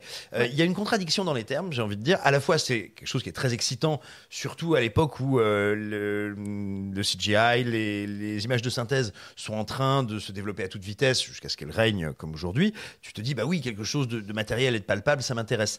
Mais c'est oublier un peu au passage que le cinéma, le but, c'est l'illusion. Et que si tu essayes à tout prix de faire croire ou de donner des codes au spectateur pour lui signifier que tu fais vraiment les choses, tu risques à un moment déjà de lui mentir, parce que ça n'est pas le but, hein. Sinon on peut regarder Free Solo, hein, on voit des gens grimper, c'est pas la même chose, et surtout tu risques de te piéger toi-même, parce que en réalité tu as toujours besoin à un moment de truquer. Le cinéma, même avec de très grands artistes du réel, de très grands cascadeurs, c'est du trucage, c'est du montage, c'est de la retouche. Et voilà, tout ça pour arriver, à mon sens, à cette contradiction donc, qui sera le plus apparente dans le set, à savoir, regardez comme on fait une belle cascade. Bah oui, mais pour faire la cascade, vous êtes obligé de me mettre plein de numérique, et du coup, je comprends pas bien quelle est la promesse que vous me faisiez. En fait, ils ont créé la cascade, alors que d'habitude, ils voient un immeuble, et ils disent, ce serait bien de le mettre en haut. Alors que là, ils se sont dit, on va faire une rampe. Enfin, c'est pas la même logique dans la manière d'aborder la cascade. C'est que normalement, c'est une sorte de réalisme. C'est un endroit où tu pourrais aller, c'est faire de l'apnée. Tu peux essayer de faire de l'apnée pendant 10 minutes, tu vas voir ce que ça va donner. Absolument. On est à court quand même un petit peu d'idées, je trouve. Tom Cruise peut pas tout faire non plus. Le dernier truc qui lui reste, c'est de l'envoyer dans l'espace, quoi. En gros, c'est vraiment de l'envoyer sur la Lune, hein, Tom Cruise. Le seul problème avec ça, c'est qu'à force de relever la barre, à un moment, tu atteins un plafond que tu peux essayer de briser, il n'y a pas de souci. Mais en tant que spectateur, tu vas être blasé parce que tu te dis, bon, d'accord, tu fais plus, certes, mais peut-être fais moins, un de ces quatre. Ça pourrait être pas mal. Et d'ailleurs, il faudra qu'on revienne aux deux, et puis on va pas faire les podcasts suivants avant de les faire. Mais je sais que moi, un des trucs qui m'avait énormément charmé dans le cinquième, c'était justement le fait que le film, à mon sens, qui était le premier Macquarie, prenne un peu ça en charge, en se disant, moi, je vais commencer par ma cascade la plus dingo et spectaculaire. C'est Tom Cruise qui avec l'avion, là. Voilà, c'est Tom Cruise qui s'accroche à un avion et qui arrive jusqu'à une certaine altitude. J'aimerais savoir qui a eu l'idée de cette scène, parce que Tom Cruise accroché à un avion. Juste quand t'entends le concept, tu fais, ouais, ok. Je pense que c'est un jour où il a failli rater un avion. C'est simple. Il s'est dit, ah ouais, jamais. Il a commencé à courir comme ça. Et tu termines le film, au contraire, dans par rapport au canon de la saga, au standard de la saga, dans une infinie sobriété qui te renvoie au film et au cinéma d'espionnage, au cinéma noir, dans les rues de Londres, pleines de brume, t'as l'impression d'être pendant le Blitz, avec un personnage de méchant qui est trompé, non pas par une super explosion, par 3000 cascades, mais littéralement. Mais il est super shakespearien, en fait, parce que on te dit ce qui va se passer au début, on te donne le plus impressionnant au début, et comme ça, après, tu peux poser ton cerveau et apprécier tout le reste du scénario en pleine plénitude. Et c'est formidable. Oui, mais tu vois, justement, c'est essayer de déjouer un peu cette course à l'échalote permanente. Que John Woo adore. Oui. Donc, on a le droit à 2 motos en duel. Vraiment une jouste médiévale, quoi. Il ne manque plus vraiment que les lances. C'est même étonnant que John Woo l'aurait pas dit, prends une lance. Attrape un poteau et vas-y, tape-le. Bon, par contre, ils devraient être morts tous les deux après avoir fait un énorme saut là où ils tombent et tout du truc. Les deux sont morts normalement. Il me semble qu'elle dure 15 minutes, cette scène. C'est 15 minutes, ouais, exactement. C'est 15 ou 20 minutes. Je ne vais pas mentir, je les fast-forward. Je la trouve... C'est trop, en fait. J'ai un terme bien spécifique en tête. Trop long? Non. Indigeste. Comme moi. Je sais pas combien de fois, adolescent, je l'ai rematé en DVD. Je ne sais pas. Mais manifestement. Un certain nombre, et je veux dire, si c'eût été une VHS, la bande, elle eût été bien niquée. Mais moi, justement, il y a un côté excessif, roboratif, mais que je trouve presque naïf, tu vois. C'est quelque part, ça reste le Tintin du film d'action, quoi. Tout ce qu'il peut mettre, il le met. Toutes les idées de cascade qu'ils ont, ils les mettent. Toutes les manières qu'il y a de faire exploser, tomber, Mais tu casser. vois, pour moi, ça frôle vraiment le plaisir régressif, mais ça peut pas rentrer dedans non plus parce que trop, c'est trop. Parce que là, ils font du catch sur la plage à un moment quand même. Oui. En gros, Tom Cruise se bat comme Jean-Claude Van Damme dans ce film. Bah, bien sûr. C'est Il n'a choquant. pas fait de grand écart. Et surtout, Ambrose avait un flingue sur lui depuis le début et il se laisse se faire presque tuer sur la plage, presque assassiné à coups de poing. Et il avait un flingue depuis le début. Et surtout, Tom avait un flingue planqué dans le sable. Ouais, c'est génial. Ça sort de nulle part. Mais oui, mais tout Et ça. on dirait, tu parlais d'être un enfant, que c'est des enfants qui jouent. C'est vraiment, ah bah je t'attaque avec mon flingue. Ah bah ouais, mais j'ai un bouclier qui empêche le flingue. Mais c'est vraiment ça, C'est quoi. ça. Et moi, j'ai un sais, flingue c'est dans le comme sable. tu- Mais il est dans le sable. Ouais, mais moi, j'ai appris à faire le super coup de pied qui fait monter les trucs à la verticale. Et moi, je suis Tom Cruise. C'est ça. Et moi, je te mets un couteau dans l'œil. Mais je cligne pas des yeux. Puis la cornée, elle est en Kevlar. Vraiment. Et- Moi, C'est ma moto, elle exactement va vite, comme c'est quand pas la t'étais mienne, elle va gamin. plus vite. Et que t'as inventé les règles de tes cartes Ouais, c'est Yu-Gi-Oh. ça. C'est tout à fait. Non, mais bien non. Mais bien On sûr est que trop je vieux peux faire pour, on est trop vieux pour avoir joué aux cartes Yu-Gi-Oh. Absolument. Je pense que t'as pas le bon public là. ça. Tu veux que je parle de quoi? Pokémon, Magic? Pokémon Red, ouais. Et à bien des égards, j'ai envie de dire, c'est là où tu vois la différence entre un cinéma qui a l'air d'être fait par des enfants, mais des enfants qui ont envie de faire du cinéma, et un cinéma qui est fait par des enfants, mais des enfants qui ont éternué leur cerveau. Bah, c'est la différence entre cette scène de 15 minutes et un film qui s'appelle Torque, qui veut, Oh mon dieu, qui veut me faire rire au demeurant, mais qui essaye à plein de moments, tu sais, J'avais pas d'avoir... entendu parler de Torque, j'ai un flashback, je me sens pas bien. Oui, le flashback de guerre, il est pas cool. T'aurais pu prévenir quand même. Qu'est-ce qui te dit qu'il te tuera pas dès qu'il l'aura? Je t'en prie. Je ne veux pas rendre Naya responsable de ses actes. Tu connais les femmes Hunt. Elles sont comme les singes. Elles ne lâchent pas une branche tant qu'elles n'en ont pas saisi une autre. Naya est soignée du virus et Hans Zimmer joue de la guitare romantique. C'est très. Tom retourne en Australie parce que visiblement il y a qu'un seul endroit dans ce film, c'est vraiment l'Australie. On voit Pourquoi que ça. l'Australie? C'est comme ça que tu vois, c'est le Alors, big boss. en Alors fait. j'ai une réponse, je pense, c'est qu'il y avait beaucoup de films qui se faisaient en Australie, en Nouvelle-Zélande à cette époque-là parce qu'il y avait au niveau des impôts, c'était beaucoup plus simple. Par Ouais, exemple, c'est ce qu'on appelle des tax shelters. Par exemple, on parlait de Matrix tout à l'heure. Matrix a été fait. Voilà, et sachant que donc ces crédits d'impôt, comment ça fonctionne en général, c'est à peu près pareil dans tous les pays, même si on va dire les taux d'impôts reversés à la production ou les taux dont la production doit s'acquitter pour bénéficier de ces dispositifs évidemment varient. En gros, vous devez prendre soit un pourcentage de l'équipe artistique, soit un pourcentage de l'équipe technique, ou les deux, ce qui explique, comme tu disais, effectivement, qu'il y a un membre de l'équipe de Tom Cruise qui soit là. Hello, Tom, yeah, I'm IMF, okay. White. Oui, exactement. Ou ce méchant qui est interprété par Sean Ambrose, qui est donc un acteur australien. Oh, crikey. Et il y a sans doute, je vous avoue que je n'ai pas vérifié, mais si vous regardez les chefs de poste, enfin une partie des chefs de poste, et il doit y avoir aussi une équipe de tournage locale composée précisément de locaux. C'est ce qui permet justement à la production de dire regardez, j'ai fait tourner l'industrie locale, je mérite soit tant de mes dépenses remboursées, soit tant de mes impôts remboursés. Et ils ont changé les lois depuis, essentiellement en Nouvelle-Zélande, surtout quand il y a eu les grèves. Je ne sais pas si tu t'en souviens, à l'époque du Hobbit.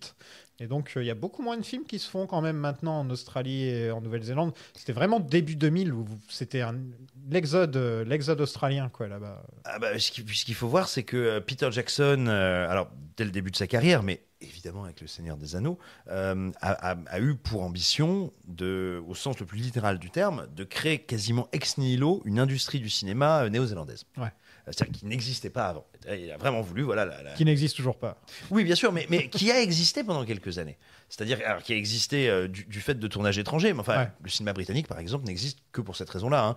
Hein. Moi, c'est marrant, souvent, quand je dis que le cinéma français est... pour l'instant, hein, avant que la 5ème République ne se fasse harakiri. Attends, Boutonnat est en garde à vue, tout n'est pas perdu. Non, tout n'est pas perdu. Mais ce que je veux dire, c'est que souvent, on oppose le cinéma britannique au cinéma français. Le cinéma britannique, virtuellement, il n'existe pas. Le cinéma britannique, il vit sous perfusion de films américains qui viennent faire de la défiscalisation.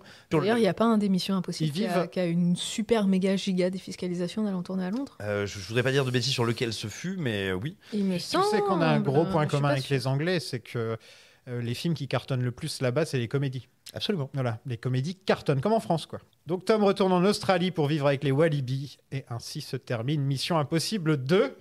Qu'est-ce que vous avez pensé de ce film? On va commencer par la personne négative à la table. Axel, qu'est-ce que tu as pensé de ce film? Tu vois, c'est marrant parce que là, on vient de refaire le déroulé du film. Ouais. Et t'avais déjà tout oublié, c'est ça? C'est pas que j'avais tout oublié, c'est qu'en fait, c'est un film qui ne me marque pas. Ni en bien, ni particulièrement en mal. Tu me donnes le mauvais rôle là tout de suite parce que j'ai un peu craché, voilà. Ponctuellement sur le film, parce qu'il y a 2-3 petites choses qui me chagrinent, effectivement. Sur tous les films dont on a parlé. Néanmoins, c'est quand même un film qui... alors, j'irai pas jusqu'à dire qu'il me laisse indifférente, mais il n'a aucune empreinte sur ma cinéphilie. Un film n'est pas forcément obligé d'avoir une empreinte sur ta cinéphilie. Non, mais je pense que les 3/4 des films que j'ai vus, il y en a beaucoup que j'apprécie, mais c'est pas pour ça qu'ils ont marqué ma cinéphilie.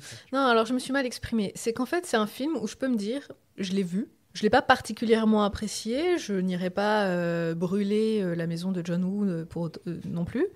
Voilà, c'est un film qui me laisse assez froide, pas indifférente, mais froide. Il y a beaucoup de choses qui m'agacent dans le film, effectivement. Après, comme le disait Simon tout au long de l'épisode, c'est quand même des choses qui restent attachantes parce qu'on sent qu'il y a une certaine générosité, un caractère très, très bon enfant. Derrière le film, on sent que ça a été fait avec beaucoup d'amour et alors, l'ambition serait peut-être pas le bon terme, mais d'envie. Et maintenant, de façon purement vaine, je trouve que Tom Cruise est très beau dans ce film. Voilà. Ce sont mes 2 centimes. Je vais y aller. Je vais laisser Simon le dernier mot. Et je vais vous dire juste, je trouve que quand je l'ai vu la première fois, quand j'avais 14 ans, ça doit être un truc comme ça, 13 ans je crois, je l'ai détesté. Et sûrement parce que à cette époque-là, j'étais vraiment, vraiment dans Matrix. Et je me suis dit, niveau action, c'est même pas qu'une question d'action, c'est aussi que Matrix, c'est un blockbuster intelligent. Je dis entre guillemets intelligent, c'est pas le truc le plus intelligent du monde, le plus profond du monde. Mais quand même, tu te poses des questions, tu te remets Enfin, vraiment, c'est un film, il te laisse pas indifférent quand tu sors. Là, ce film-là a les scènes d'action à la Matrix, mais il est creux derrière, en fait. Il est vraiment vide. Mais en même temps, le film est très généreux. C'est un film très généreux et c'est un film, comme tu disais, même si je l'aime pas, je suis content qu'il existe. Parce que ça permet à Mission Impossible, justement, et c'est dommage qu'il soit arrêté là, mais d'avoir cette patte à chaque réalisateur. Et par exemple, tu regardes les 3 premiers, t'as vraiment la vraie patte de chaque réalisateur sur les 3 Même premiers. les 4 premiers, parce que moi je suis pas du tout Je connais moins Brad Bird. Moi, je suis pas du tout un fan de Bird, mais en revanche, on retrouve beaucoup de ce qui fait son cinéma dans le 4e. Ouais. Alors, fun fact, la dernière fois, Sofiane m'a rappelé, me demandait si je connaissais un spécialiste de Brad Bird. Je dis pourquoi? Il fait pour le 4e, Protocole Fantôme. J'avais complètement oublié que c'était lui, parce que pour moi, Brad Bird, c'est Ratatouille. C'est pas Mission Impossible du tout. Alors que pourtant, Protocole Fantôme, c'est un des meilleurs de la saga, si ce n'est le meilleur de la saga, peut-être. En tout cas, c'est un des plus appréciés, c'est loin. Voilà. Mais en tout cas, ouais, je trouve qu'il est étrangement généreux. De l'action, comme on n'en fait plus. C'est ça aussi, c'est que c'est un flashback, ce film. Ouais, clairement. Tu retournes un peu dans le temps quand tu le regardes.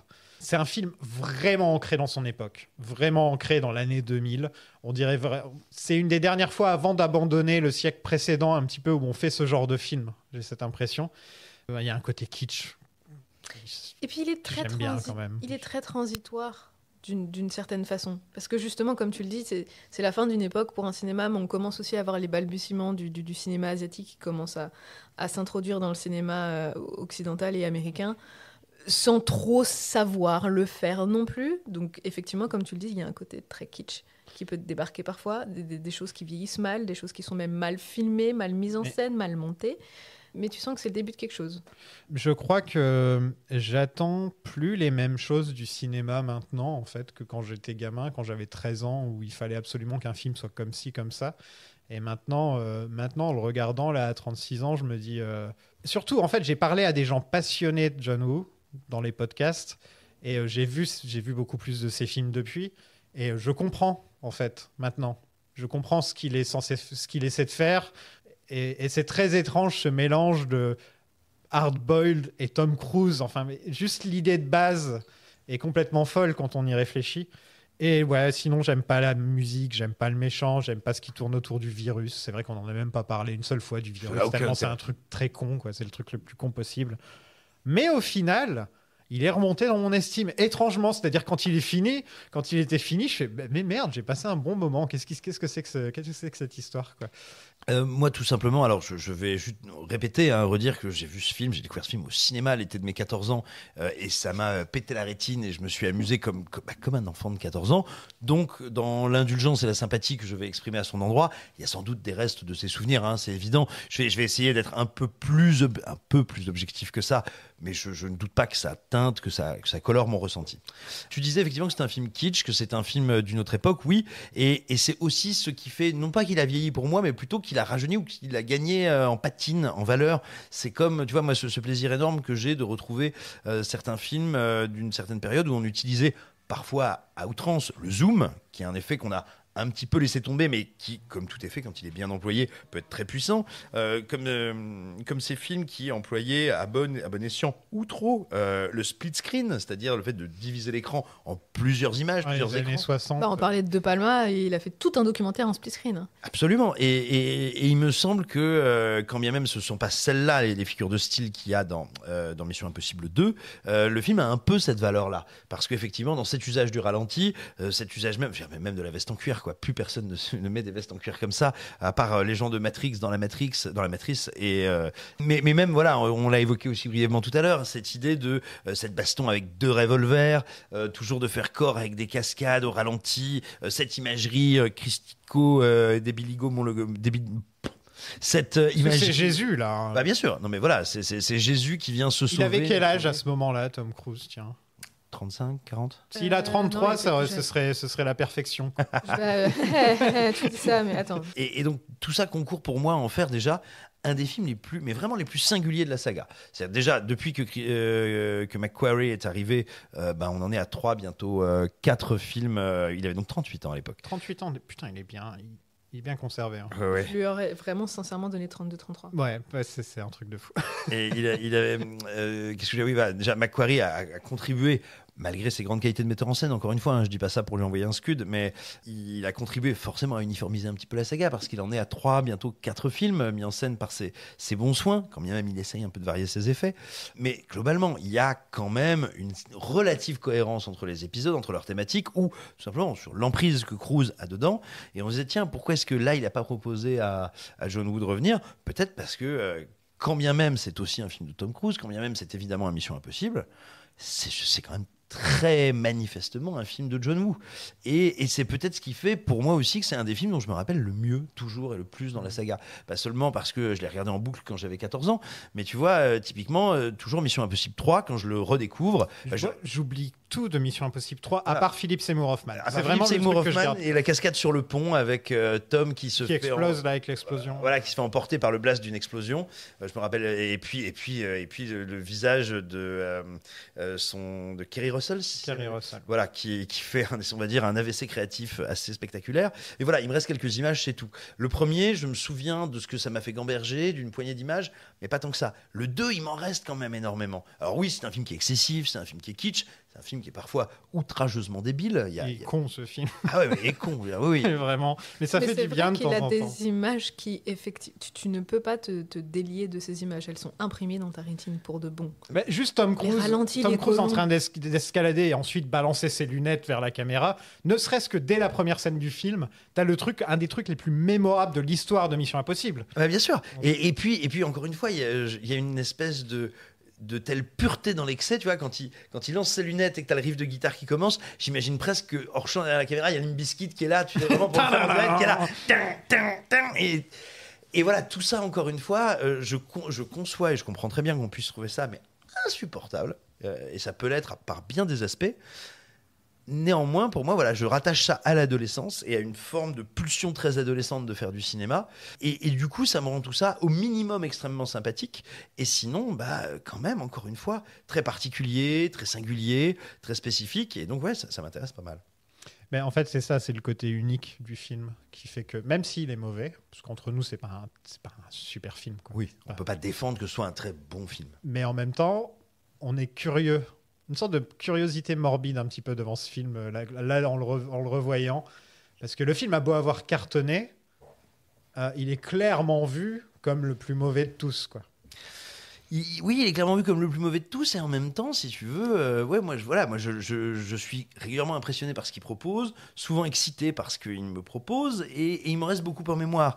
Donc tu vois, même si je viens d'abonder dans ton sens en disant oui, c'est vrai que c'est pas très bon, bah, je m'interroge, qu'est-ce qu'on entend du coup par bon? Bah, moi, le Brad Bird, je lui reconnais quantité de qualité, je reconnais aussi que je me rappelle pas si bien que ça, et que je me rappelle aussi beaucoup de ce qui me semble être de fausses bonnes idées. Le troisième, j'ai beau avoir une relative sympathie pour lui, il y a plein de trucs qui m'agacent et qui me laissent très indifférent dedans. J'aime pas le troisième. Les deux derniers m'ont quand même assez copieusement déçu, malgré ici et là des qualités évidentes. Le dernier m'a beaucoup déçu. Ouais.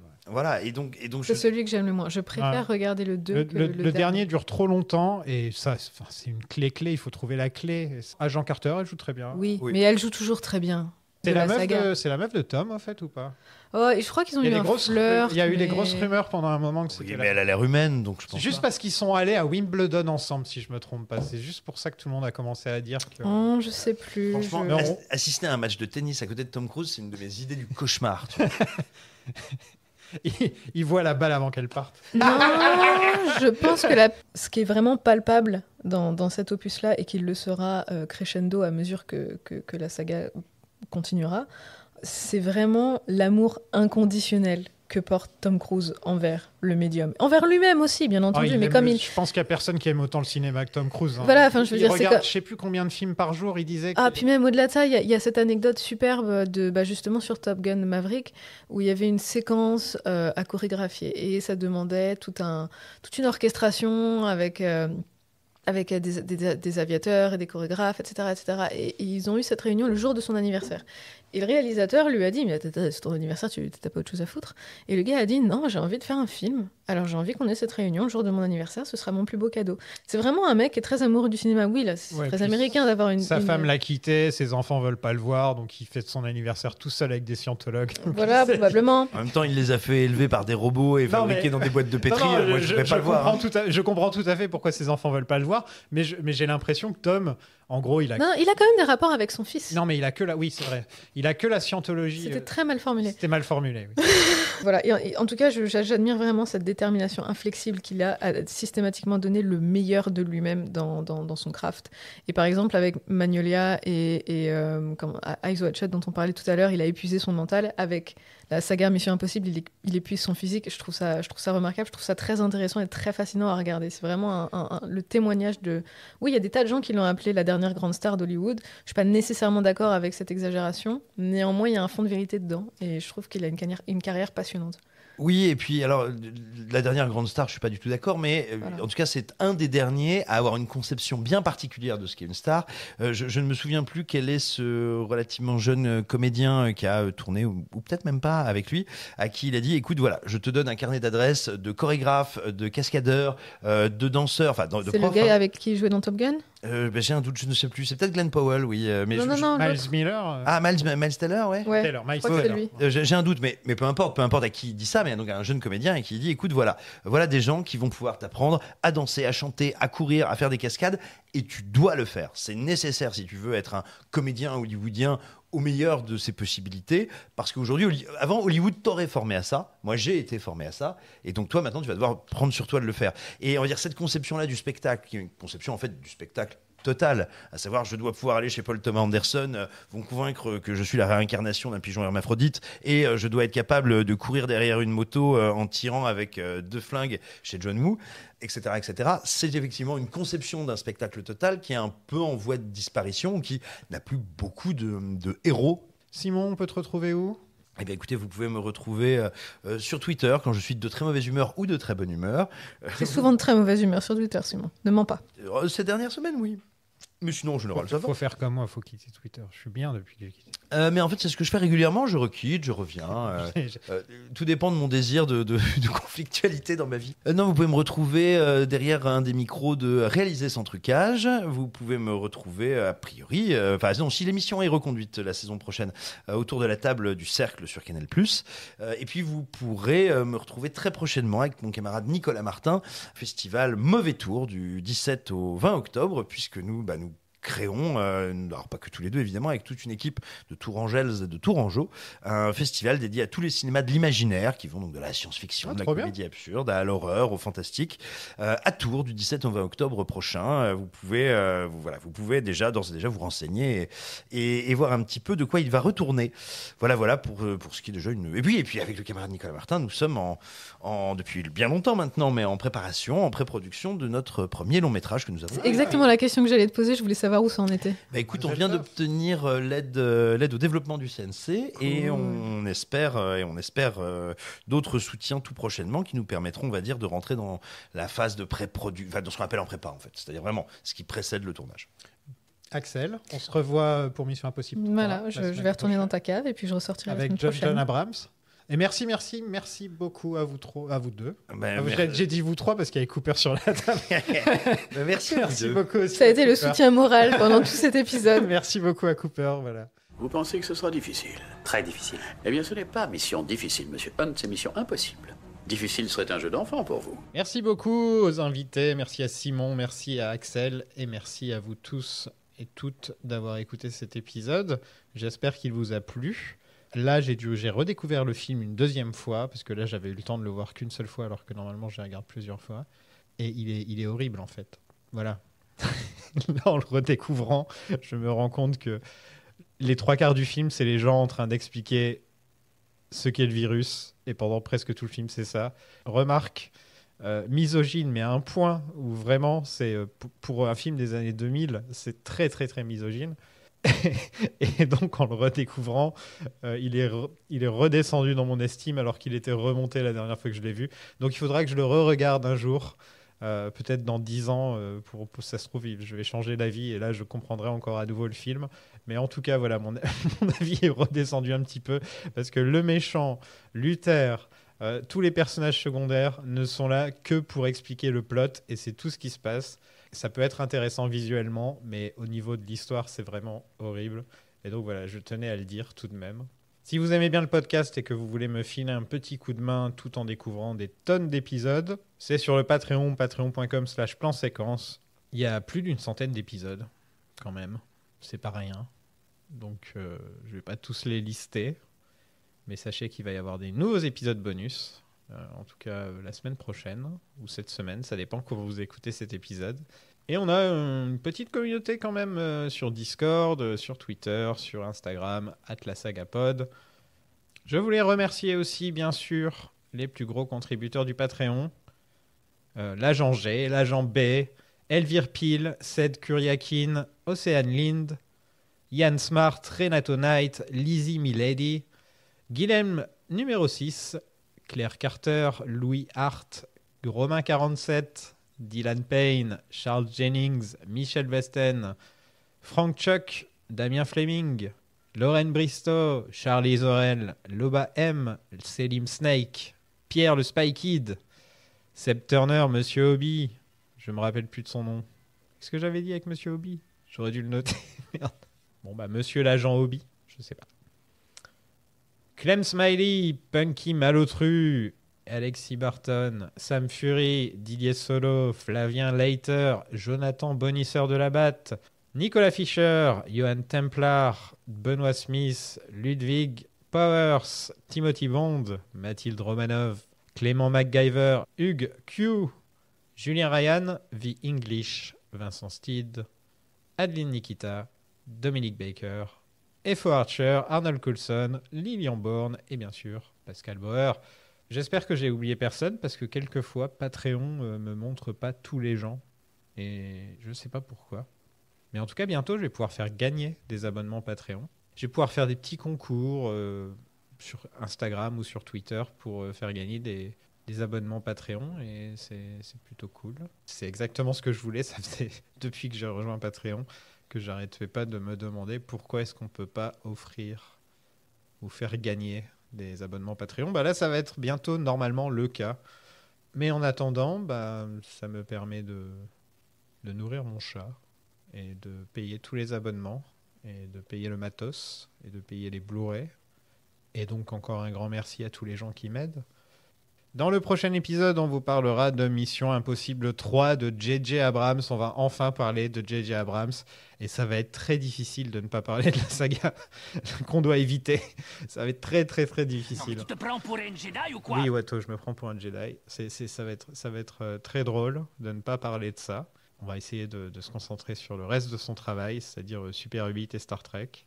Et Alias, on va surtout parler de ça, j'imagine. Je vous souhaite une bonne semaine et à la prochaine. Salut.